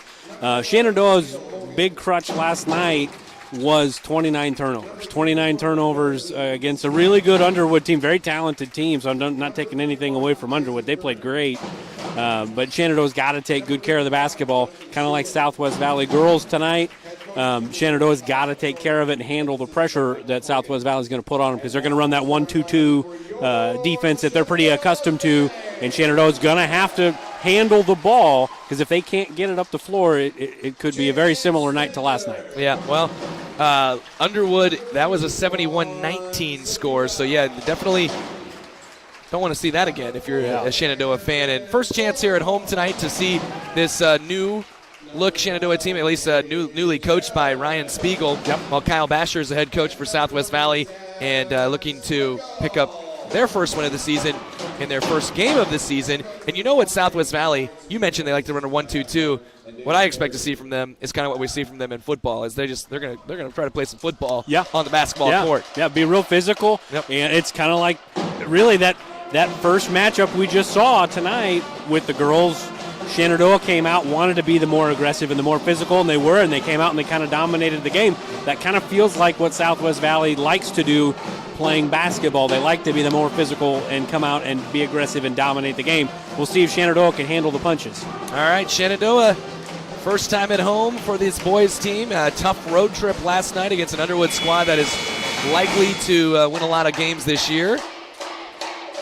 See how it goes. Southwest Valley is a team, by the way, that they lost a lot from last year as well. They were very veteran, senior-oriented crew, but they always have a lot of numbers, kind of waiting in the wings, whomever it might be. Again, it is Keefe, Hogan, Means, Curran, and Schuler for Southwest Valley. For Shenandoah, it goes Spangler, Cepeda, Lorimer, Heron, and Zwickel. A tip is up, and it is still loose, and it is controlled by Southwest Valley, and Isaac Curran with it in his hands, and we are underway in game number 2, the boys' game here tonight between Southwest Valley and Shenandoah. Man-to-man defense for Shenandoah, bringing it back out to Cale Hogan, freshman, and a 3-second violation to start the game. How about that? Yeah, didn't have one the entire first game of the double dip here, and again, here's that 1-2-2 or 1-2-1-1 looks like press here for Southwest Valley. All right, there's the pressure, and it's a throwaway. Roman Keefe has a steal, and he has a layup. Not how you want to start against that pressure because now it's just going to amp up even more. 2-0. There's another throwaway. Miller Means this time with a steal, but then he loses out of bounds, deflected by Shenandoah. Will stay with Southwest Valley. It's easier said than done, but against a 1-2-2, it's really important to go side to side and then get the ball in the middle. And I mean, that's easier said than done, I get that, but that's kind of the plan. Cale Hogan open for a 3, and it's off. Rebound taken by Gage Heron. Shenandoah trying to get it across half court for the first time tonight. They do. Jade Spangler will spot a 3, in and out. Rebound pulled underneath by Dustin Schuler. 2-0 Southwest Valley, 1 minute in. Out to Cale Hogan, the freshman attacking, laying it up, no good. Rebound on the floor, still loose, and they're going to give it a tie-up even though the ball was still loose, and Shenandoah was going to get possession anyway, and they will get it on the alternating possession arrow. By the way, Southwest Valley, 4 seniors leading scorers last year, all gone. The junior, Sawyer Hensley, is not starting tonight. That was directly behind those seniors. Isaac Curran, Roman Keefe did have a little bit of experience, and another throwaway, and another steal, and a foul on Jade Spangler. It was Cale Hogan with the steal that time. Yeah, right now Shenandoah doesn't have a middle press release here. Cepeda's kind of moving towards the ball side at the half-court line. Really needs to stay in the middle and force those wing players to kind of sink in on him so you can get the ball diagonally. Left wing, Miller Means gives it up to Isaac Curran. Long swing across. Lormer went for the steal, but he used his wrong hand. Roman Keefe, Cale Hogan. And now a foul underneath. Juan Cepeda, I believe, maybe off the ball. Yep. Yeah, I say that to kids all the time. You use your ball side hand. Yeah. And that was a really good read. Just missed it by the tips of the fingers there. Inbounding here, Isaac Curran. Fantastic running back. What a year in the backfield for the Timberwolves. Gets it into Hogan, now to Keefe. Tries to feed Schuler. It's deflected. And then it's a steal, but a travel on Seth Zwickel. Could not quite, he tried to get going, but couldn't dribble. There were people in his way. Yeah, it's kind of one of those deals where, you want to get out and run, but if there's trash right near you, just kind of stop, let the trash clear, and find a dribbler and bring it up the floor. And another throwaway, and there's going to be another travel on Shenandoah. Same thing that just happened right there. Yeah, and you appreciate the aggressiveness, the kids wanting to get out and run, but when you don't have numbers, it's super important. Hey, let's get it up the floor. Let's run some sets, and let's try to get something good here. That's a really good out-of-bounds play. Backdoor look for Roman Keefe from Isaac Curran. It's 4-0. Now Shenandoah breaking the pressure. They get it across. Cepeda out top to Lormer. Lormer now backs it off. 1-2-2 look for Southwest Valley. Yeah, again, middle's where you really want to go, but you can't get there right away. You got to reverse the ball to get it into the middle. Gage Heron, left wing, under 6, steps back. We're at 10 on the shot clock. Spangler in the lane, back out to Zwickel for 3, no good. Rebound, Lormer follows, that is good. A good hustle there, good stick-to-itiveness there by Shenandoah to get that bucket and get on the board, get some feel-good. In this game, the longer Shenandoah stays in it, the more dangerous they can be. Here's Curran with an attack. Little hook shot runner, no good. Long rebound track down Roman Keefe, who has all 4 points for Southwest Valley here. 4-2. Timberwolves around a screen. Hogan, left wing 3, bang! Really good dribble handoff and just no rotation by Shenandoah. Another throwaway. Keefe gets a steal, gets it ahead to Curran, misses the little bunny. Rebound, though, grabbed. Another chance here for Cale Hogan in Southwest Valley. Hogan attacking, crossing over, puts it up. It's good, but it was a foul on the floor. I really wish they'd count those because, he was going up for a shot there. Yeah. That was a really sweet little offhand layup. And, again, Shenandoah's just got to value the ball a little bit. It's understanding the opportunities of when to run and when not to run, and it looks like Coach Spiegel's going to take a timeout here. Yep, 7-2 Southwest Valley, 5 minutes, 4 seconds, first period.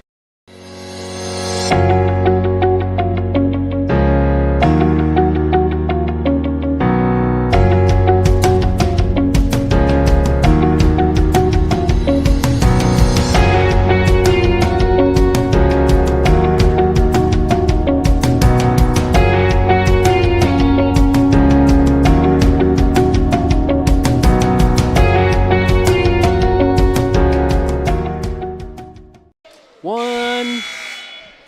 7-2, Shenandoah getting a timeout. Coach Spiegel wanted to talk things over against this 1-2-2 full court trapping look from Southwest Valley that, Shenandoah hasn't really dribbled into traps. They just have made poor passes that have led to a lot of steals. Yeah, it's just kind of understanding where you're at on the floor and understanding spacing, and they're just kind of not there. And that's a really good job by Curran understanding where he's at on the floor. He almost picked that ball up standing out of bounds. That's just kind of the difference right now between Southwest Valley and Shenandoah first 3 minutes of the game. By the way, Brody Burdorf is in, the freshman at 6'4". He replaces Seth Zwickel, who takes a seat. Around the perimeter, Southwest Valley. Curran lobs to Schuler. Back out front to Hogan. Hogan's already hit a 3. Now he leaves it beautifully for Schuler, but he missed the bunny. Rebound by Brody Burdorf. And then nearly threw that one away. Shenandoah Rushing up the court. Spangler attacking, and it might be a jump ball. It is. Yeah. It's going to be Southwest Valley basketball. You know, and I appreciate the aggressiveness of Spangler, but you have three guys converging on you with Heron open in the corner, drive and kick to a wide-open shooter. Instead, it's another turnover with the jump ball. Cale Hogan, nice-looking freshman here, but first look we've had at him, obviously. Gives it up to Isaac Curran around the perimeter to Roman Keefe. Keefe out front, Miller Means. Hogan again, long three, no good. Rebound backside by Means. Another chance here for the T-Wolves. Out to Keefe, left it short, out of bounds off of Southwest Valley. Yeah, it looked like it was off of Schuler there. Good call. Good call by Mr. Long. Yep, John Long making the great call there. He's been doing it for a while. He has. I mean, he's gives a lot to football season as well. Yep. Every Friday night. And they had a guy in the middle, but Spangler trying to go over, and it's stolen away by Isaac Curran. Another Shenandoah turnover. Miller Means will step into a two-point jumper. No good. Rebound on the floor coming through him. Roman Keefe got called for the foul. It's his first and team first. Yeah, good job on the box out there by Lormer on the backside. I haven't said this a lot tonight, but I'm going to say it all throughout the year. The backside rebounds, super, super important. You really got to have somebody back there, and Lormer did a good job. And nearly threw that one away again. The passes just have not been there. This time they do get it to the middle. It's again, they're just trying to go over top, and everything's getting deflected or stolen. Bounce pass, young men. 7-2. Here's the score, 3:45 first period. Spangler out top. We're at 10 seconds, and now a 3-second violation. Brody Burdorf didn't realize he was just in the lane. Yeah, well, and to be fair to Brody Burdorf, they weren't really running anything. Yeah. You know, they were just – I think Coach Spiegel was trying to get him to run something, but that's another turnover. And that's – I mean, I don't know how many that is to this point, but that – I mean, they definitely add up. I've got him for 9 already. Out top, Cale Hogan. 7-2 Southwest Valley. Miller Means. Roman Keefe. Keefe attacks. Nope, now he leaves it off to Curran. Curran, full head of steam to the rim. Floats it up. No good. Good, strong board there for Juan Cepeda. Gage Heron jogs it ahead for the Mustangs down 7-2. 3 minutes, 5 seconds left in the first. Trying to find something to set up. Already 15 seconds gone in the possession. Spangler left wing. Top key Burdorf. Around to Heron right wing.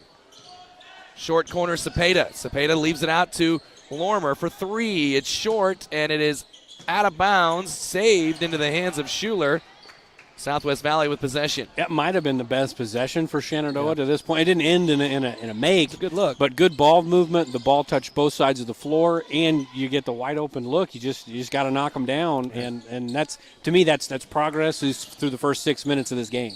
Good look again. Schuler from Hogan puts it up no good, but a foul and a reach in on Spangler, and it'll put Schuler at the free throw line. Yeah, good movement off the ball there from Schuler, and just kind of that little give and go or that slip from Schuler, playing that high post and rolling to the opposite side. That's pretty basketball from the Timberwolves. Schuler played in 6 games last year, did not score. Still looking to scratch here in this one. Double nickel, he's going to get one. He's got another shot at it here. Going to be a couple of substitutions. Spangler out. Eli Cameron, 5'11 freshman in. We've also got Heron taking a seat. And Logan Twyman. So 2 freshmen check in. There's Schuler getting on the board. Yep. Twyman starting third baseman, 8th grader, as an 8th grader last year for the Shenandoah Mustangs. And Robbie Barnes, who spent most of his life wrestling, is checked in for Southwest Valley. Best job so far breaking the press right there for Shenandoah. Yep. Got it right to the middle, and then the press is done. 8-2 the score. Lormer. Or it's 9-2 actually, isn't it? Because they. Or did I give him? No, I'm sorry. It is 8-2. It is 8-2. We're not going to have a repeat. And Shenandoah throws it away, unfortunately, there for the Mustangs after shot clock was starting to get a little late. Southwest Valley 8-2, 2 minutes left, first period.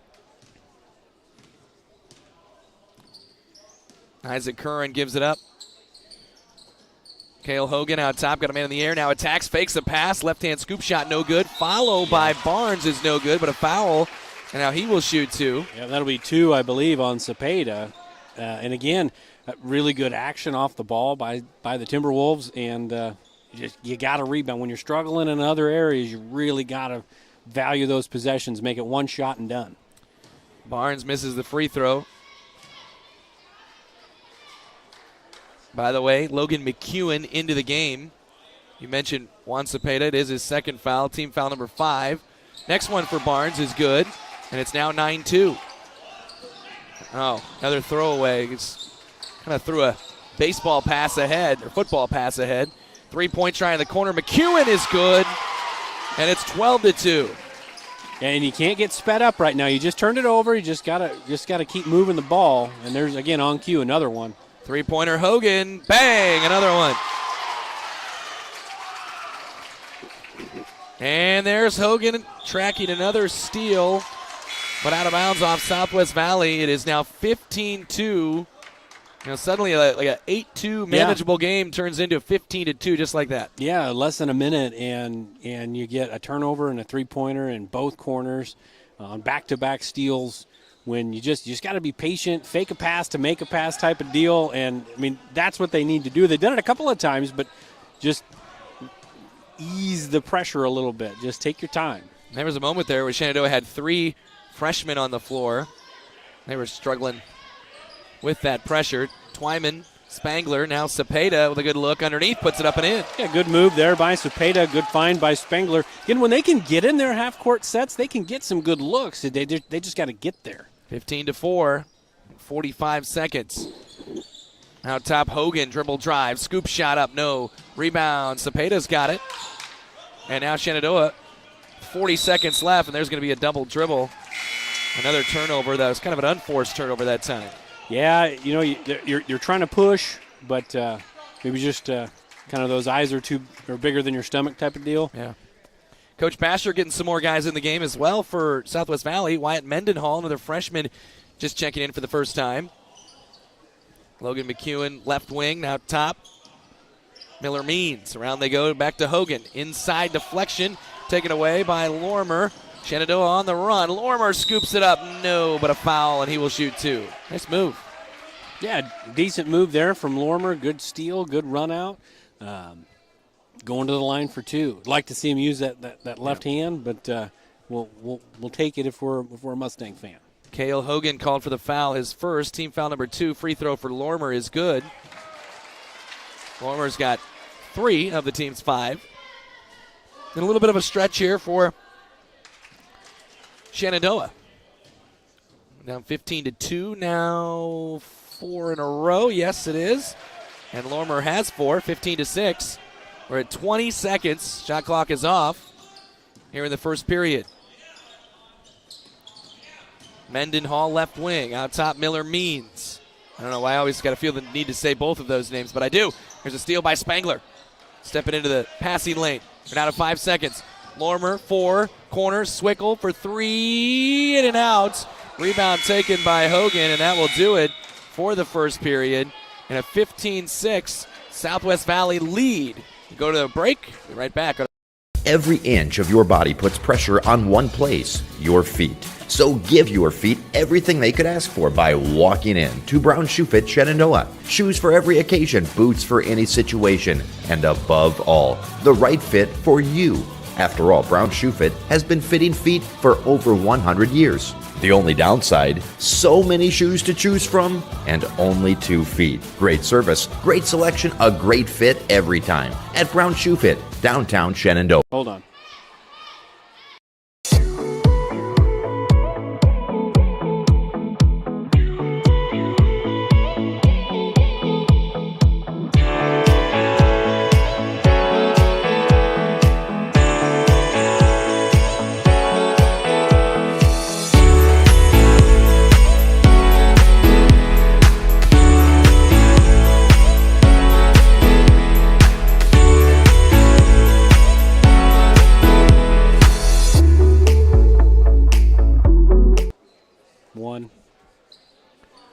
We are back and getting ready for the second quarter. Derek Martin, TJ Young on our KMA Extreme tonight, KMAland.com. Shenandoah has is trailing 15-6.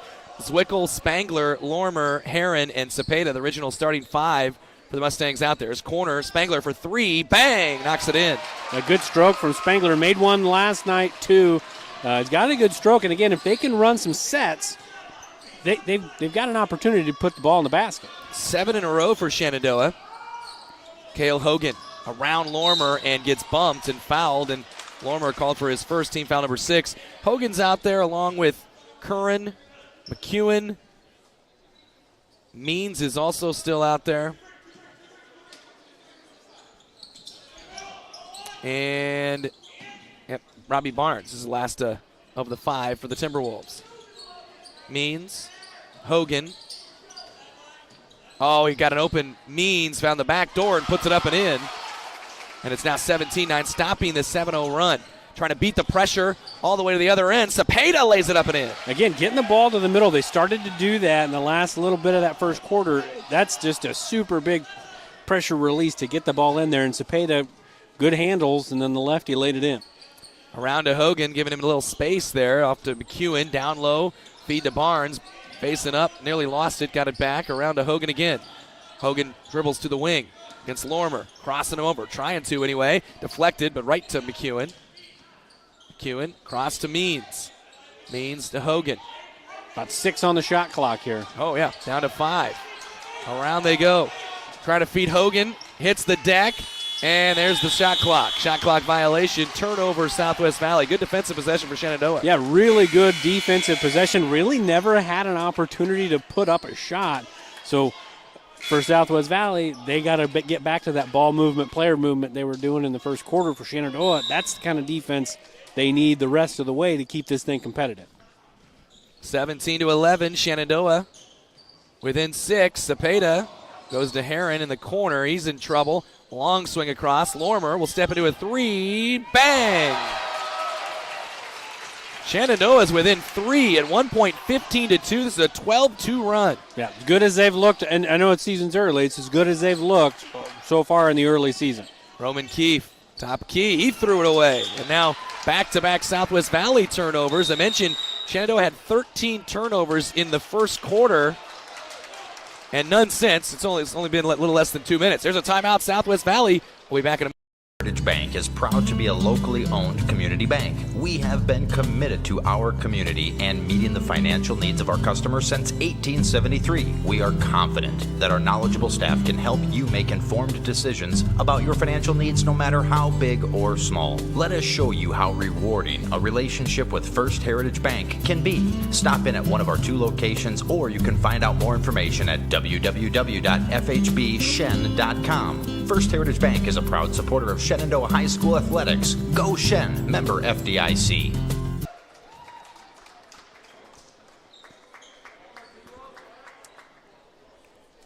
Oh, back on KMA Extreme, KMAland.com. Apologize.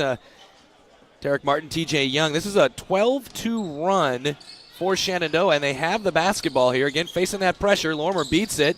Now he's in the lane, scoops it up. It was blocked. We'll give Dustin Schuler a block shot for that one. Now Cale Hogan leading the other way. A little start and stop in the lane. Out to Keefe for 3. Bang! What a shot by Roman Keefe. It looked like a good timeout. You get the block, a little extra intensity defensively, and then you knock a corner 3 down. And I'm assuming a travel. Yeah, going to be a travel on Shenandoah. That's their first turnover of the second period. 13 turnovers in 8 minutes in the first. That's averaging over 1 per minute, obviously. That one took him, about 2.5 minutes. So, like we said, we're just Shenandoah making a little progress here in this game. Zwickel deflected, and then deflected by Schuler out of bounds. So, a Southwest Valley turnover. Which for Spangler and company, it's just about slowing down a little bit. And when they've done that, they're getting good looks in advantage situations. Here it is again, Cepeda attacking, and he's going to get they're going to call that on the floor because he never actually put the shot up. Foul on Keefe. Schuler?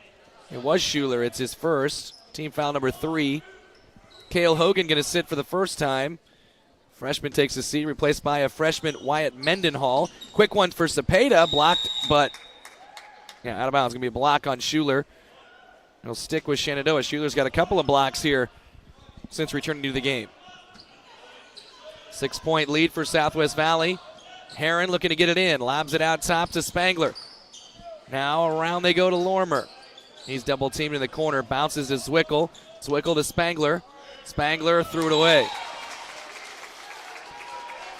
There is that's a good point. Spangler, we know he's very athletic. Has shown he can shoot. Slow it down just a little bit. This is his first time, actually.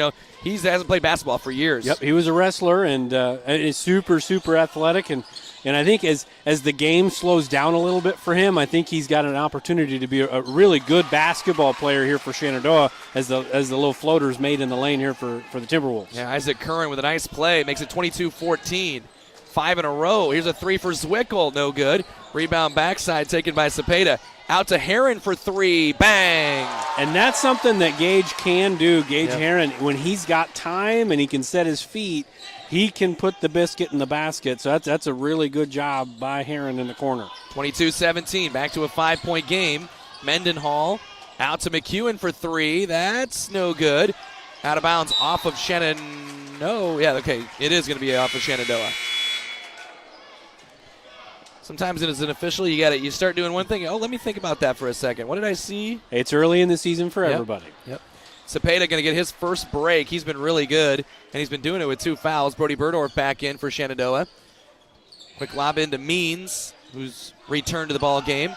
Out to Mendenhall for 3. That's no good. Out of bounds off of Shenandoah again. Another chance for Southwest Valley. Yeah, it was close. I do think it was the right call, though. It looked like Keefe was coming in, and then Lormer kind of just tapped it out of bounds. But, again, another opportunity for the Timberwolves. 4:21 left in the half. There's a throwaway. Spangler's got a teammate ahead. He gets it to Zwickel after he got the steal. Here's a 3 for Heron again. A little short. Rebound ripped down by Isaac Curran.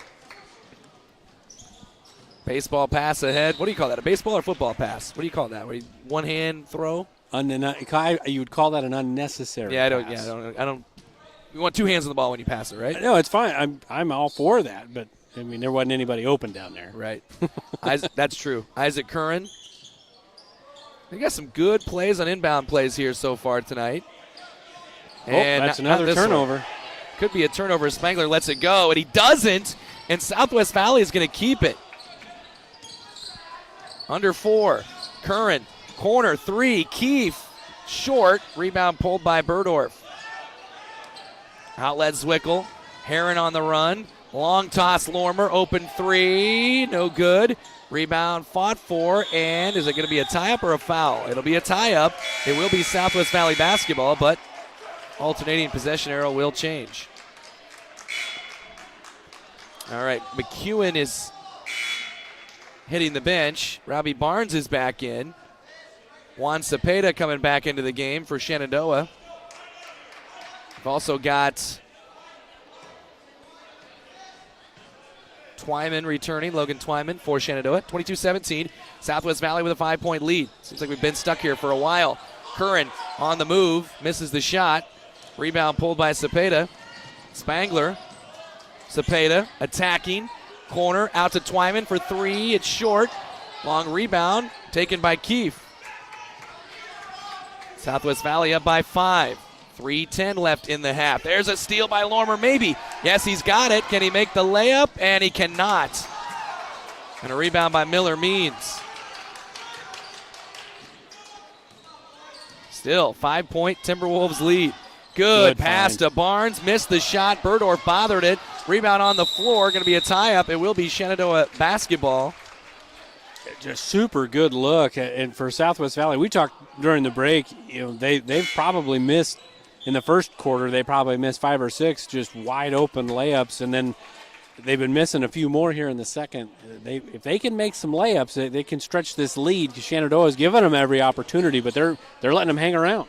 They get it to the middle to Cepeda. Cepeda along the right wing, spins in the lane, floats it up, no good, but a foul, and he'll get 2 free throws. Yeah, sweet little move from Cepeda there. And again, getting it to the middle, being that press release, that 1-2-2, there's your void. Your void's just right there for you. It's right in the middle, but you can't force it in there. You got to work the ball around to get it in there, and Shenandoah's been doing a much better job of that here in the second quarter. The freshman Cale Hogan called for his second foul. Free throw missed by Cepeda.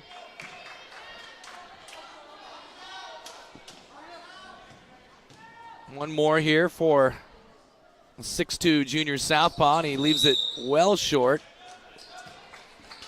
So a chance to get a little closer. Falls by the wayside. But they're hanging around. You got to give them credit. They got boat raced last night. Yeah. And to come back in 24 hours and be competitive minus probably their best player, you got to commend them for the effort. Here's Hogan left free for a two-point jumper. He banks it in. The freshman has 8 points to lead all scorers. Did he call it? I don't think he did. But it looks sweet, though. 24-17. Good leave underneath. Twyman threw it out of bounds. Yeah, and again, that's a great job of breaking the press, but if you don't have the numbers, like Twyman right there as a young kid, he's going to see that, I don't have it, get it back out and run some offense. And I think that's where Shenandoah is going to figure that out as the season goes on.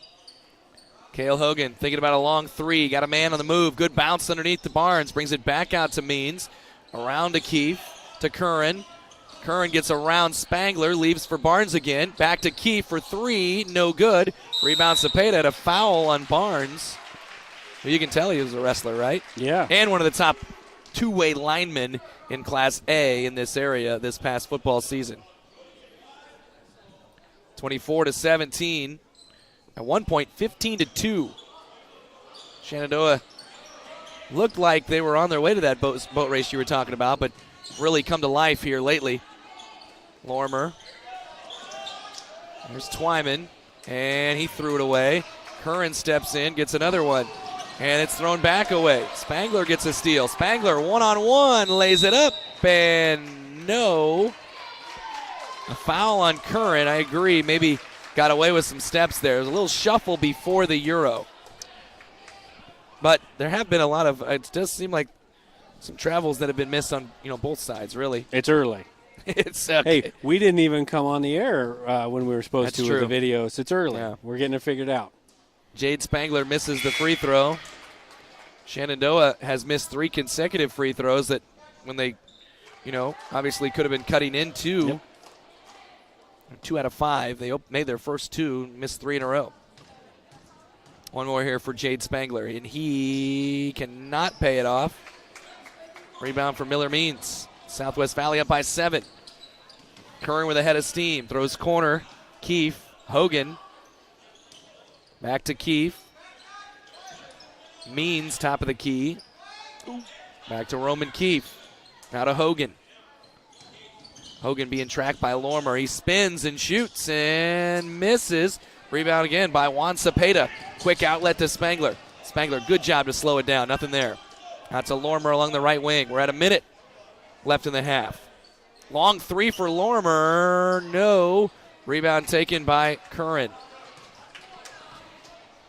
We're at 50 seconds. Throw ahead. Keefe will try a three. No good. Another one grabbed by Shenandoah. Backside rebound. Gage Heron gets it done. Finds a teammate, too, out of that mess. Lorimer attacks. Back to Spangler. Open three for him. That's short. Rebound by Lorimer. He'll follow and get fouled by Barnes. It'll get 2 free throws. Yeah, a good little two-man action here in the corner between Lorimer and Spangler. They kind of dribble, drive, give, and go, and shot was short. And Lorimer did a really good job, again, just hustling and giving some effort, and he's got a chance to chip away.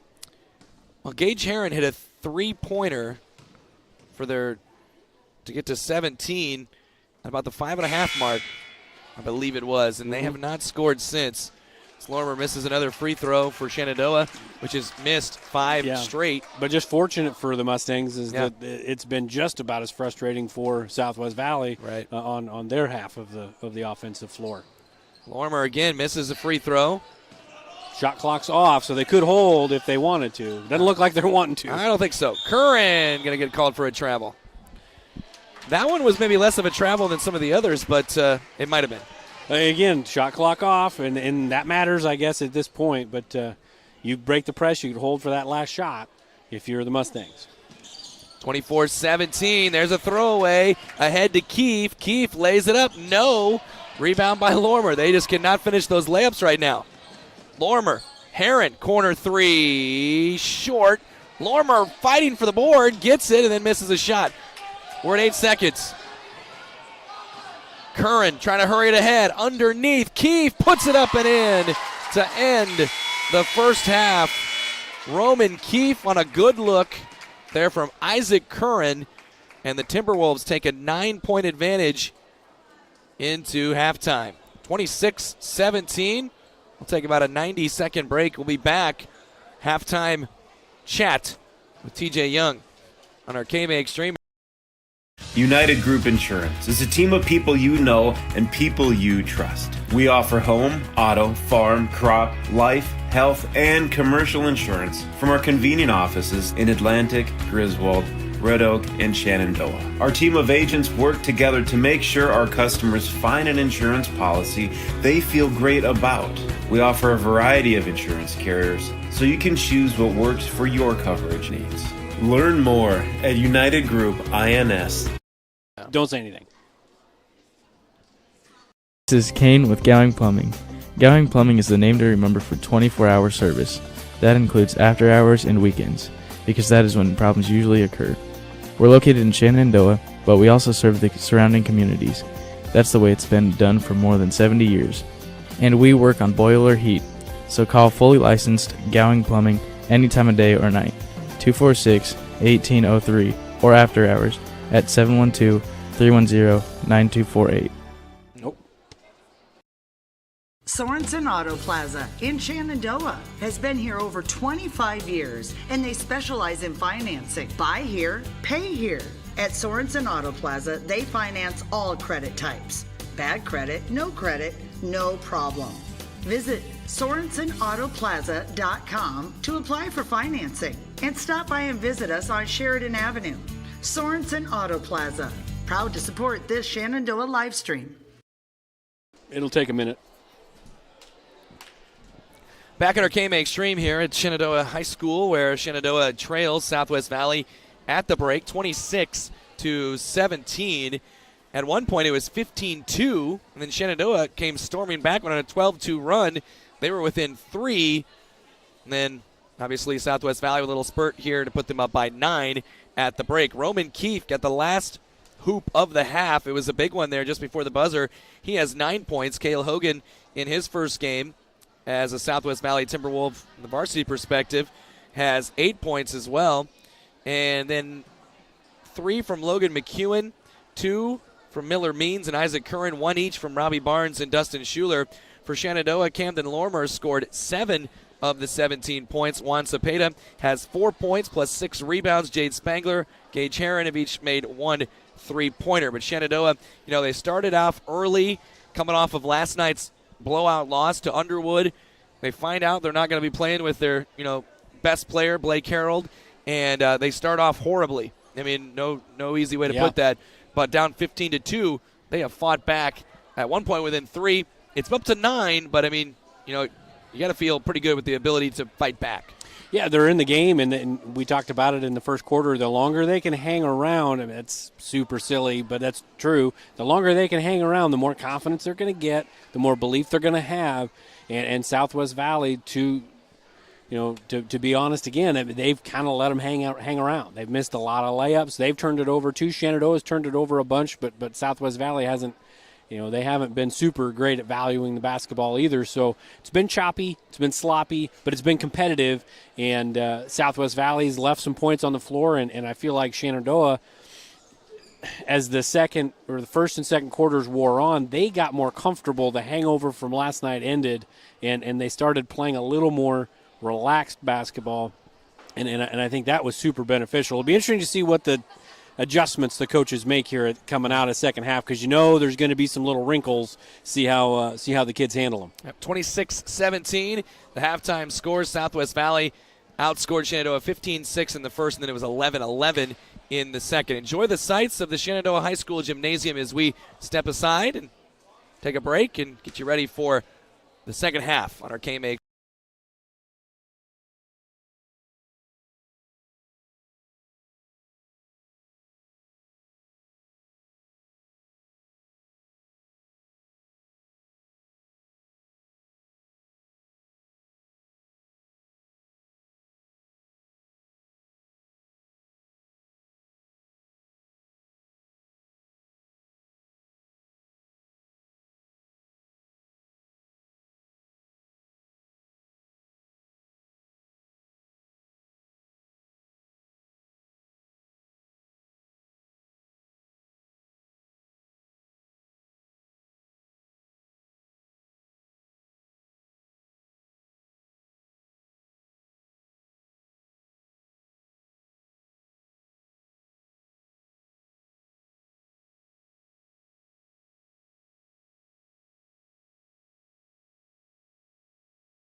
Ready? Yep.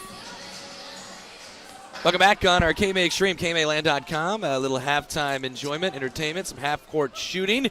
Nobody made one, but I'm feeling like there might be a good second half ahead of us. 26-17, Southwest Valley leading Shenandoah. TJ, your thoughts heading into this second half? Yeah, like I talked before, we went away for break. I really want to see what the adjustments are from the coaches. See if Southwest Valley adjusts some of their pressures because Shenandoah got a little more comfortable as the game wore on. But for Southwest Valley too, how are they going to adjust? Because they're getting really good looks. They just got to finish. Yep. So it should be a lot of fun here in this second half.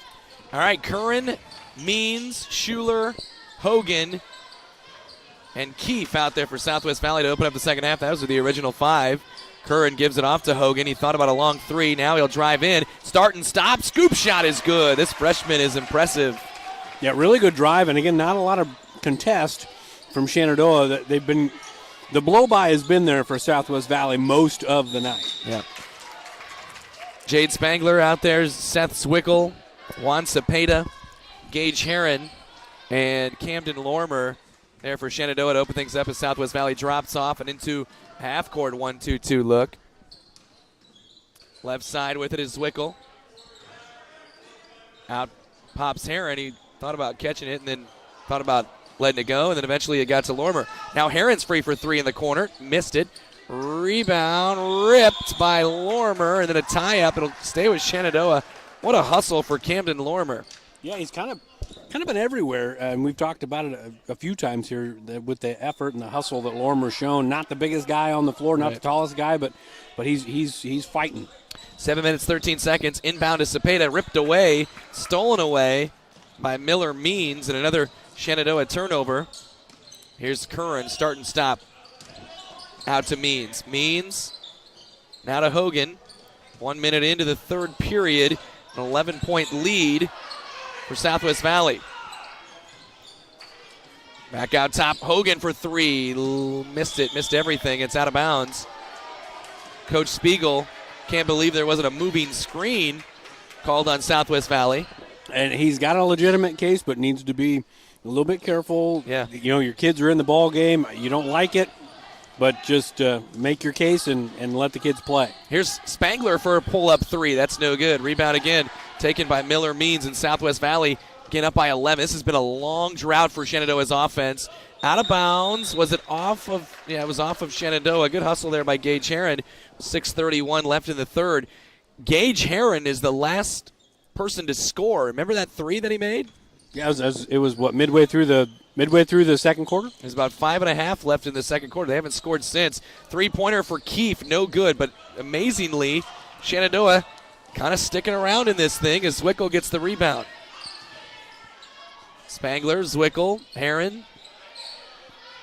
Heron back to Zwickel, good catch around to Spangler, corner, Lorimer for a big 3, it's no good. Heron, though, underneath gets the board, brings it back to Zwickel for a 3-point try, that's no good, and then a rebound and a foul called on Shenandoah. It was Lorimer, and it's his second and team foul number 1. I've been told last year, and correct me if I'm wrong, but over the back is no longer a thing anymore. It is called displacement. Yeah, never was a thing. Was a thing, actually. Yeah. You can go over the back, but if you make contact, yes, that's displacement. Here's a throw ahead to Spangler after a nice steal for Zwickel. A Southwest Valley turnover. Cepeda, lots of deflections for the Southwest Valley defense. Lorimer, nowhere to go. Luckily gets to Spangler, who throws up a prayer, kind of, and long rebound grabbed by Heron. And now a tie-up, but it'll be Southwest Valley basketball. And Heron and Schuler have words. It's going to end up being another turnover there. Just kind of a really disjointed possession there for Shenandoah, and it ended up being a jump ball turnover, and it looks like Heron's going to take a break. Brody Burdorf comes in for down him. a little bit. So go back to that over the back thing, and that's kind of people don't realize that, and they just say Brody Burdorf, who's 6'4", as there's a good drive by Miller Means, and he's fouled. Say that he just goes up over a 5'7" guy, and the crowd yells, over the back. Well, he didn't actually touch the guy. He just went up and grabbed it because he's tall. Yeah, it's like one of those good job being tall things. Yep. Miller Means for 2 free throws. No good, man. Southwest Valley, I mean, if Shenandoah can somehow work themselves back into this game, Southwest Valley is going to be like, we missed a lot of good opportunities. But the defense has been a big reason why that it hasn't happened. Lorimer, good look to Zwickel, and Zwickel puts it up and in. Yeah, that's first bucket in an entire quarter, really, because you said it was in the five-minute mark of the second quarter, so they broke the seal a little bit. We'll see how it goes. 28-19, Curran underneath, threw it away. Lorimer gets another steal. The kid is everywhere here tonight. Lorimer wants to push, fakes a pass, nowhere to go, but gets bailed out on a whistle, and they'll say no shot. I'm going to guess it's Schuler with the foul. No, they're going to get Roman Keefe on a reach-in. That's his second foul. Team foul number 1. 4:53 left in the third. 9-point lead, Southwest Valley. Burdorf pops out. Spins it to Lorimer. Open 3 right wing, and no good. Rebound again. Miller Means has been on the glass here in this second half. With at least 3 or 4 boards. Hogan picks up his dribble, and Isaac Curran will reset things with 4:35 on the clock, and then a bump. Jade Spangler picks up his third foul and team foul number 3. And for Shenandoah with Spangler, primary ball handler. If he has to sit for an extended period of time, it might really ramp up that Timberwolves pressure, maybe if they can get into a set defense. Robbie Barnes checks back in for Schuler. Hogan left side to Keefe. Keefe feeds it in to Curran with a tough shot, a foul, and a bucket. And a chance for Curran in Southwest Valley to get a 3-point play. And you say it into existence, speak it into existence. That's now 4 fouls on Spangler. He's got to sit, and he's probably going to sit for the next 4:27, so you don't really have a point guard on the floor, maybe Camden Lorimer. That puts a lot of pressure on your shooting guard. Yep. Isaac Curran makes the free throw, finishes the 3-point play. It's up to a 31-19 lead. 12-point advantage. They led by as many as 13 when it was 15-2. Logan Twyman, by the way, is in for Spangler. He's got the basketball, and then he threw it away, and Curran can't quite complete the steal. He was out of bounds along the baseline. It will stick with Shenandoah. Zwickel, Lorimer, Twyman, Burdorf, and Cepeda out there right now for Shenandoah. Down by 12. Very important part of the game. See if they can find a little bit of a run, which they were able to do in that first period. There's another throwaway. That's not going to help. Isaac Curran gets another steal. Curran right to the rim. Floats it up and in. Yeah, just not a lot of resistance like we've kind of talked about. The straight line drives are there for Southwest Valley. And they've been taking advantage of it, just haven't been cashing in tonight. Yeah, there's another turnover, another steal. Cale Hogan gets this one. Throws ahead to Keefe, who puts it up and in. And Lorimer is down, and Coach Spiegel will take a timeout. Or is it an injury timeout? Regardless, it is a timeout. 35-19, biggest lead of the night. 3:34 left in the third. And we will take a break on our KMA Extreme. From large projects to daily tasks, we can help at Miller Building Supply in Shenandoah. This is Josh, and we pride ourselves on quality products, knowledge, and service. We're always available for advice on the projects that take years to design or the issues that need fixed in a hurry. And we offer free estimates on anything and everything you need to complete both. When you have a demand, we offer the supply.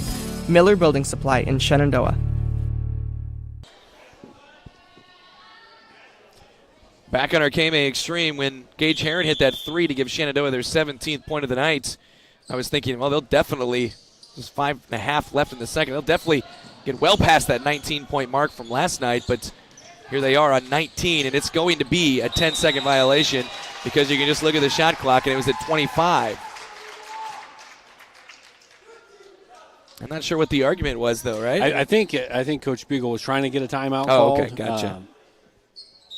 There he got it. So, all right, 35-19, 3:23 left. We'll take another break.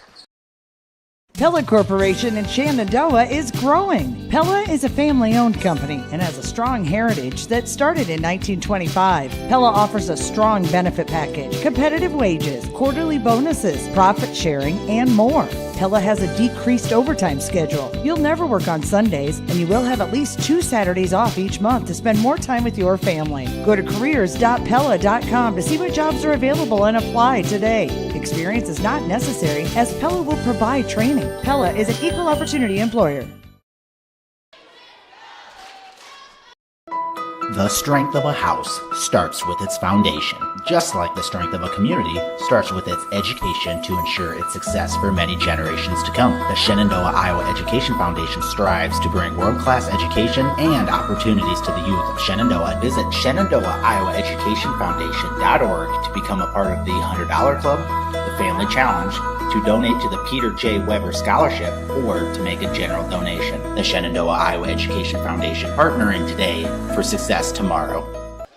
1. Welcome back on our KMA Extreme, KMAland.com. 35-19, biggest lead of the night for Southwest Valley, as the Timberwolves have outscored them 9-2 in the second half.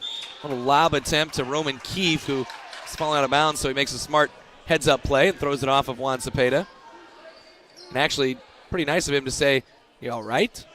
Yeah. Nice little sportsmanship there. Yeah, just kind of a little tap on the chest saying, "Hey, sorry, man, you okay?" And there's a deflection again. Logan Twyman couldn't quite corral it. You do see a lot of they're not. It's one of my things, man. I'm a defensive guy. The lead hand needs to be the one going for those steals. There's been about 4 chances for Shenandoah. They would have completed the steal if they had used it. Here's a 3 for Hogan. Bang! Wow, freshman Cale Hogan has 13. Now keep your eye on Hogan as his career moves on. I mean, he's gonna be a problem in the Pride of Iowa. And Roman Keefe has a steal and a layup, and the junior joins Hogan with 13 points apiece. It's 40-19. This is easily the biggest lead of the night, of course. Well, I shouldn't say easily because it was previously 19, but it quickly jumped from 16 to 21 in a matter of moments. We're at 2:40 left in the third. Around the perimeter, Shenandoah works it. Under 10 here on the shot clock. There you go. Dribble drive, Cepeda puts it up and in, just kind of forced his way through there. And making something out of nothing on that possession, because that possession there was nothing going on for about 22 seconds, and then Cepeda gets the ball, drives baseline, and makes something happen. Top of the key, Miller Means with it. Now out to Hogan again. Might want to get a hand up. I agree. I mean, he's thinking about it. Oh, good look underneath the Miller Means. Missed the bunny. Rebound on the floor.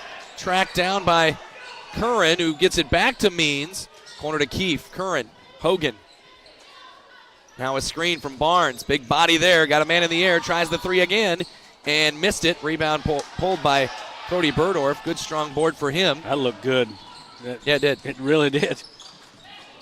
And we've got a pretty good view on those right wing jumpers on that side, left wing on the other. This current side. 90 seconds left in the third.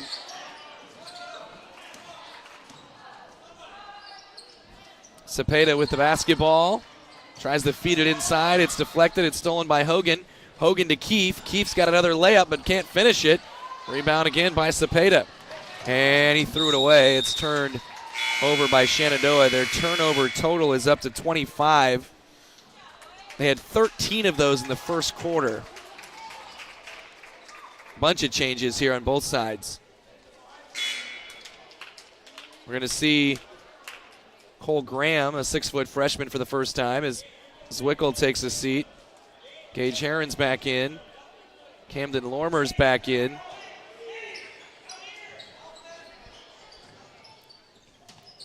Cale Hogan, Wyatt Mendenhall.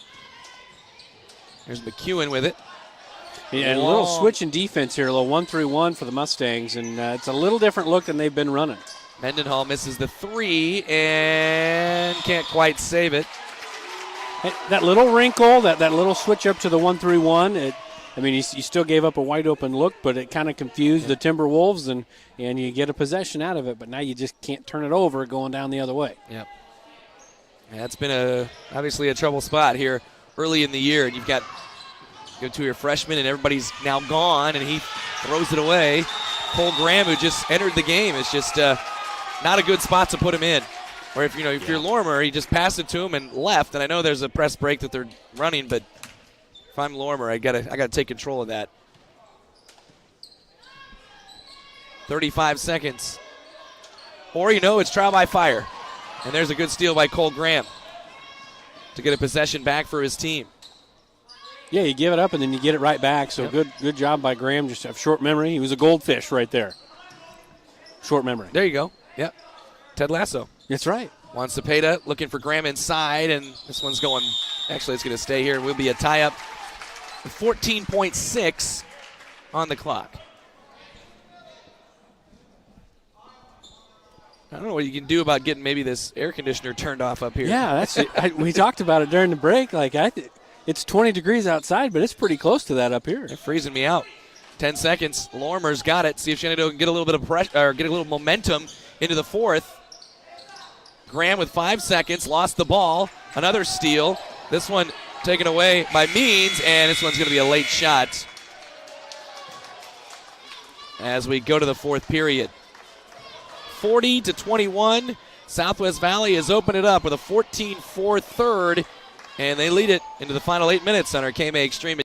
This very moment, a board-certified surgeon specializing in female pelvic medicine and reconstructive surgery is scrubbing up in a newly remodeled surgical center full of the latest technology to give a woman a chance to take back control over her body. It will take less than an hour. There will be minimal recovery time, and afterwards, she'll start to feel normal again. These are the things that happen here every day. The new surgical center at Shenandoah Medical Center. Your health is our mission.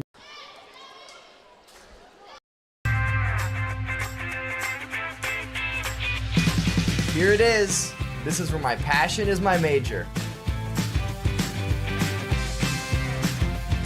With more than 80 areas of study, dozens of clubs and activities to choose from, and advisors who ask the right questions and offer support, it's easy to be you at Iowa Western.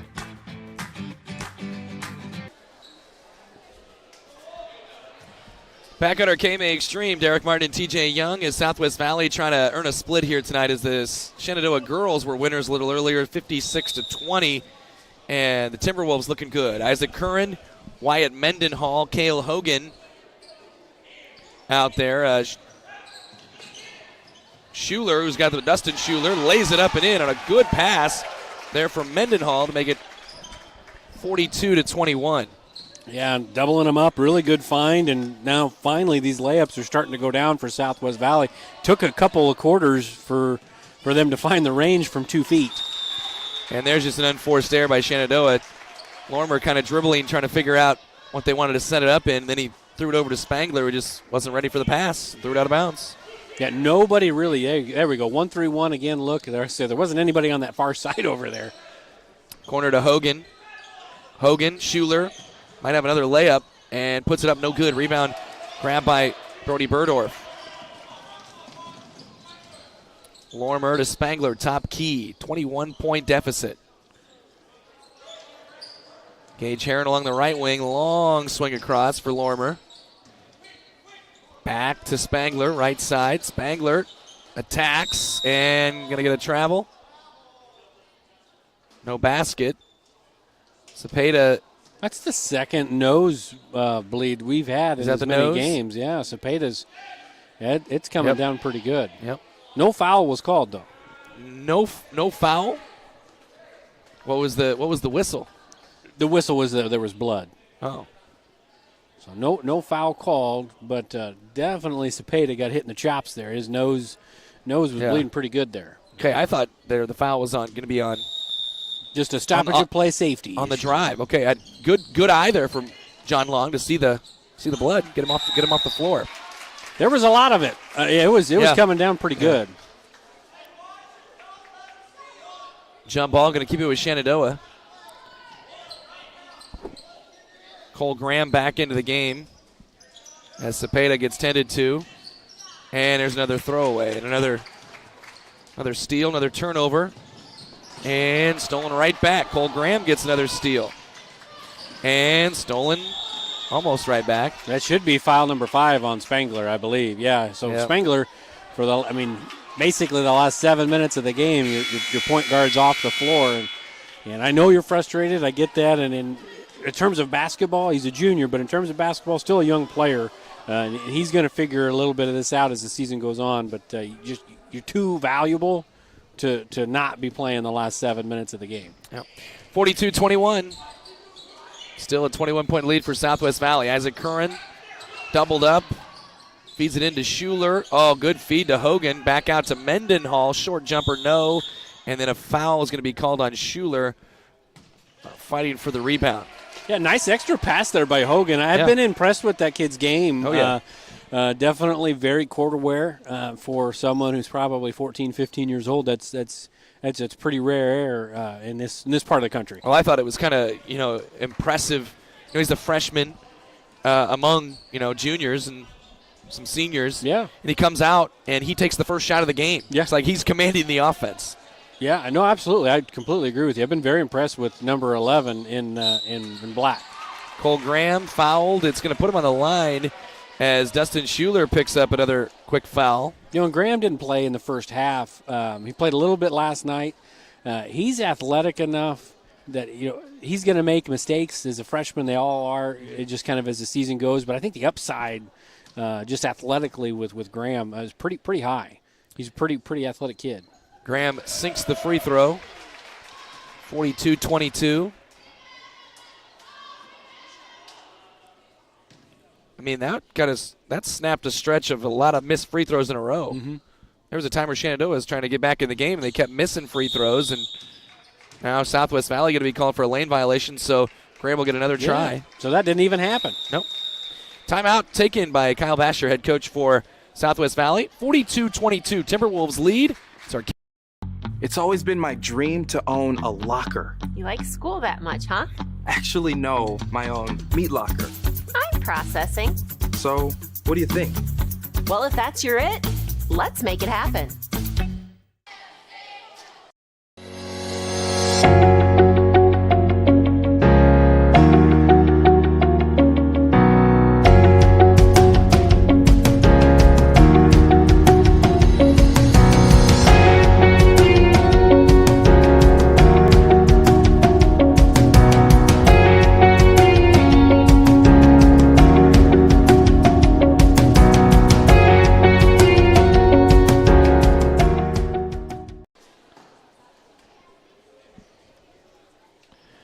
Welcome back as we are winding down here. There's still 6:13 left in the fourth. It's a 42-22 lead for Southwest Valley over Shenandoah, which Mustangs offense has been pretty non-existent for the last 12, 13 minutes of game time as Graham makes both free throws. It's 42-23. And when they hit that 17-point mark, 5.5 left in the second period, they have scored just 6 points since then. Around to Hogan again. Bang! Of course, you gotta get a hand in that guy's face, right? Yeah, and in a 1-3-1, that's you're going to give up the quick swings in the corners, and you got to pick your poison, and that's just kind of the way the defense is run at the moment. 45-23. Brody Burdorf caught in the corner, brings it back to Heron for three. That's no good. Another rebound for Dustin Schuler. And now Hogan will jog it ahead. Corner to Mendenhall. Jeez. Thought my iPad was going down there. Scary over there? Man. I was just watching the game. McEwen for a three. No. Curran with a follow. No. And it's going to be tracked back down. It's going to be out of bounds. Looks like it's off Shenandoah. We'll see if they. Yep. Yeah, that was a good call. Yep. I was just watching the game, and I heard a thump, and I looked over, and you're having kittens over there. Man. My iPad's on my computer screen, and the iPad pushed against it, and it started to go back. There's a jumper from Roman Keefe. He misses.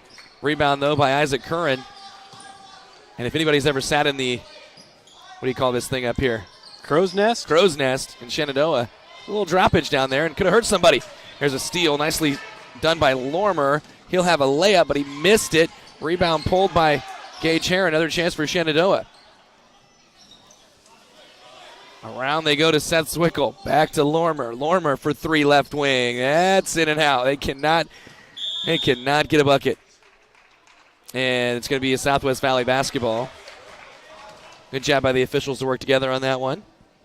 Yeah, probably the right call. I mean, it may have been a joint tap out of bounds, but the guy behind usually doesn't get the benefit of that call. 45-23. Roman Keefe. Good ball movement. They are moving it very nicely, but Robbie Barnes wasn't quite ready for it, and he couldn't handle it out of bounds. Yeah, really good ball movement there, and just off the fingertips of Barnes, or else that could have been a dunk. Yeah. I don't know, Robbie can get up there or not, but we'll say he can. 6'2" senior.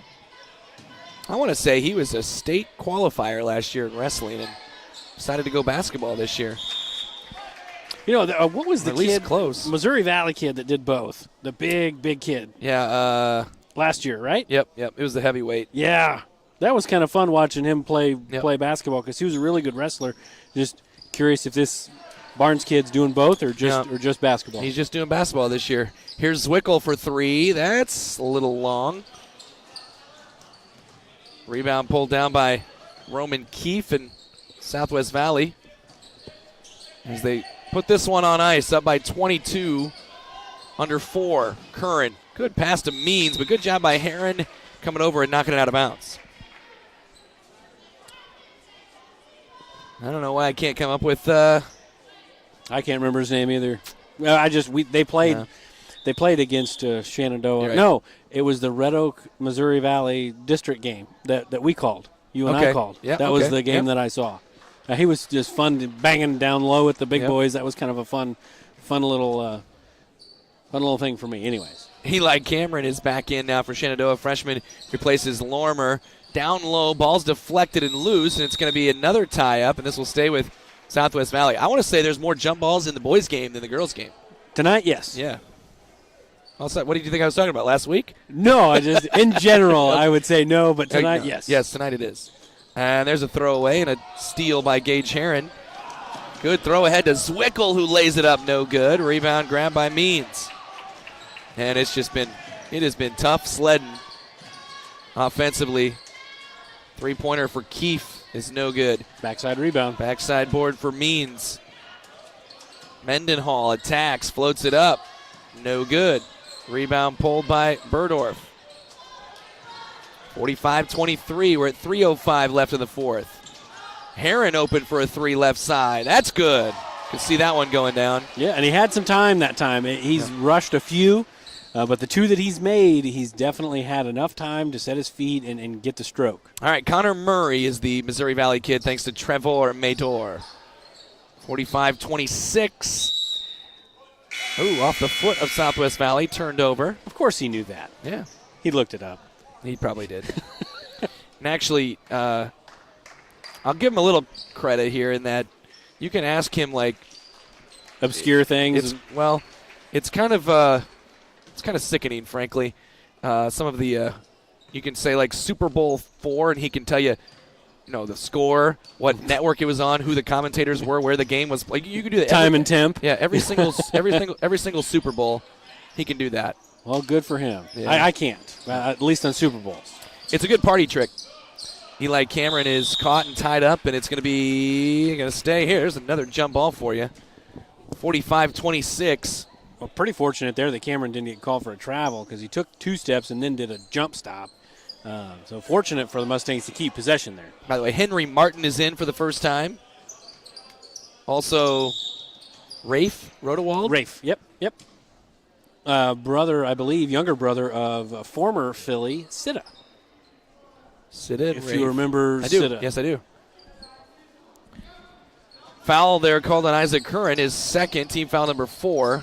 Good inbound to Rafe, and he puts it up no good. This is spelled differently from Rafe LaFrentz. I was just going to say it's the only other Rafe I'm aware of is a LaFrentz. Yep. Here's a three-point try by Mendenhall, no good. Long rebound taken by Eli Cameron and has it deflected out of bounds. Oh, they're saying it's a turnover. Really?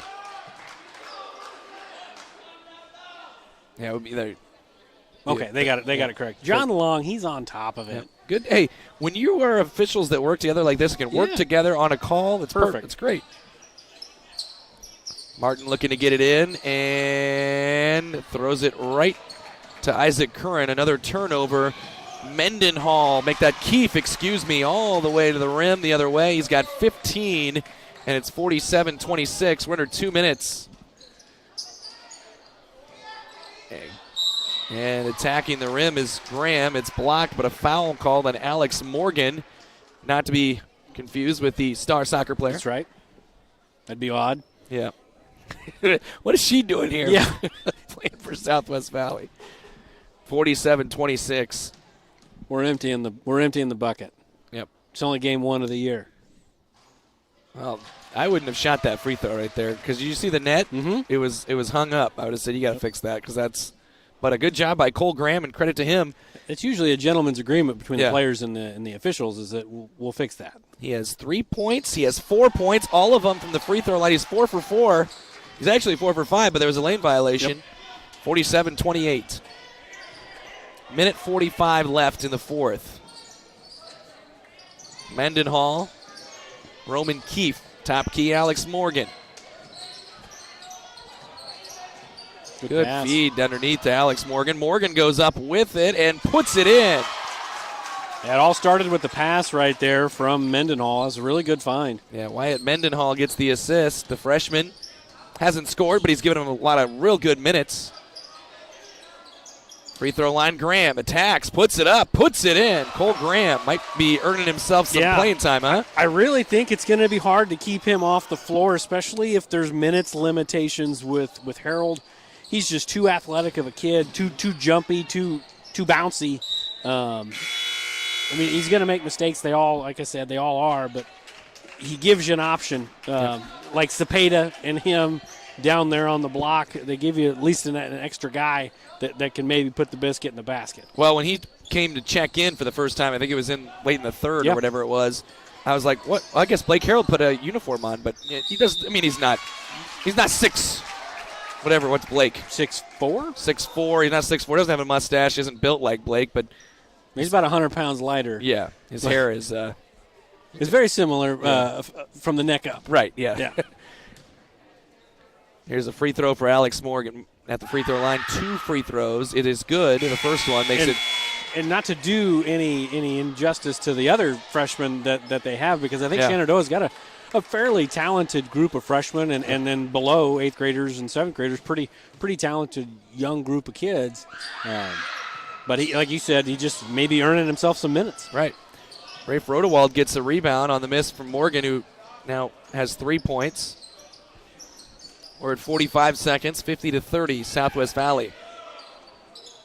Eli Cameron, Henry Martin. Martin steps through. Rodewald puts it up, no good. Burdorf gets the rebound, another chance here. And nearly thrown away. It is tracked down by Martin. And now, what do we got? 22.6 left in this one. There's another steal. This one taken away by McEwen, who goes all the way to the rim and puts it up and in. Logan McEwen gets the steal. He has 5 points, 52-30. We're down to 5 seconds. Corner to Henry Martin. Pump fake 1-0. That's it. Southwest Valley gets a season opening win, 52-30 over Shenandoah. We will wrap it up next here at our KMA Extreme KMA. Every inch of your body puts pressure on one place, your feet. So give your feet everything they could ask for by walking in to Brown Shoe Fit Shenandoah. Shoes for every occasion, boots for any situation, and above all, the right fit for you. After all, Brown Shoe Fit has been fitting feet for over 100 years. The only downside, so many shoes to choose from and only 2 feet. Great service, great selection, a great fit every time at Brown Shoe Fit, downtown Shenandoah.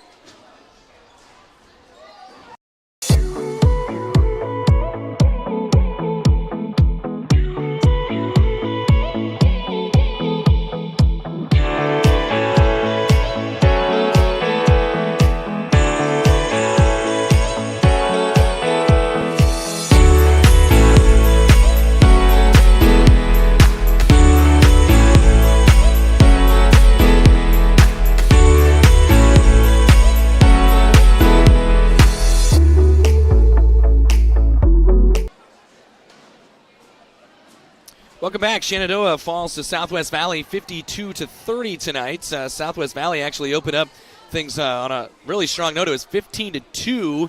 Shenandoah goes the next 4. It was 15-6 after 1, and actually it ended up being a 12-2 run. Got them in within 17-14, but they really struggled offensively from that point on. They did hit number 17 with about 5.5 left and did not score for nearly a full period again. And the offense struggled mightily with just 4 points in the third period and obviously 30 total. And they had 31 turnovers, 13 of those in the first quarter. Southwest Valley, though, got a great performance from their freshman, Cale Hogan. He finishes with 16 points. That's a career high because it's his first game ever. There you go. Roman Keefe, I'm going to guess this is a career high as well. He had 15 points for Southwest Valley. Those two combined for 31 of the 52. Isaac Curran scored 7 points, got 5 from Logan McEwen, 3 from Alex Morgan and Dustin Schuler, 2 points from Miller Means, and 1 from Robbie Barnes. For Shenandoah, Camden Lormer had 7 points. Gage Heron and Juan Cepeda went for 6, as did Cole Graham. 3 points for Jade Spangler, 2 points for Seth Zwickel. Again, it is a 52-30 win for Southwest Valley. Shenandoah drops to 0-2. Southwest Valley 1-0. TJ, your thoughts? I think, like you said, Southwest Valley came out and punched Shenandoah in the mouth early. They got out early, like you said, 15-2, but a lot of that was just turnovers. Shenandoah settled into the game. I think for Shenandoah this year, it's going to be more of a got to figure out a way to take care of the basketball, and then we got to find somebody to be able to put the ball in the basket. And that's super simple, easy basketball 101, but those two things are very important for everybody, and Shenandoah's still got to figure that out. They're still young. They're still learning a new system. A lot of kids with not a lot of varsity experience, and I think that's super important for them, especially going forward in a very, very tough Hawkeye 10. For Southwest Valley, super impressed with Hogan. I think that kid has got a lot of potential to be a pretty doggone good basketball player in the POI, and they're going to get better because they missed a lot of shots. They turned it over a lot tonight. They're going to get better too. They're going to be a tough out in the POI. Yep. We'll have a full rundown from each of these two games a little bit later on tonight at KMAland.com. Video reaction from the winning coaches and some of the standout players, where Shenandoah girls win 56-20. The Southwest Valley boys flip it 52-30. Thanks a lot for tuning in tonight, and we will have plenty more basketball on Friday. Of course, don't miss our scoreboard show as well. Following all of our games, check our sports calendar for all that information at KMAland.com. For TJ Young and KMA Sports here in Shenandoah, this is Derek Martin saying so long.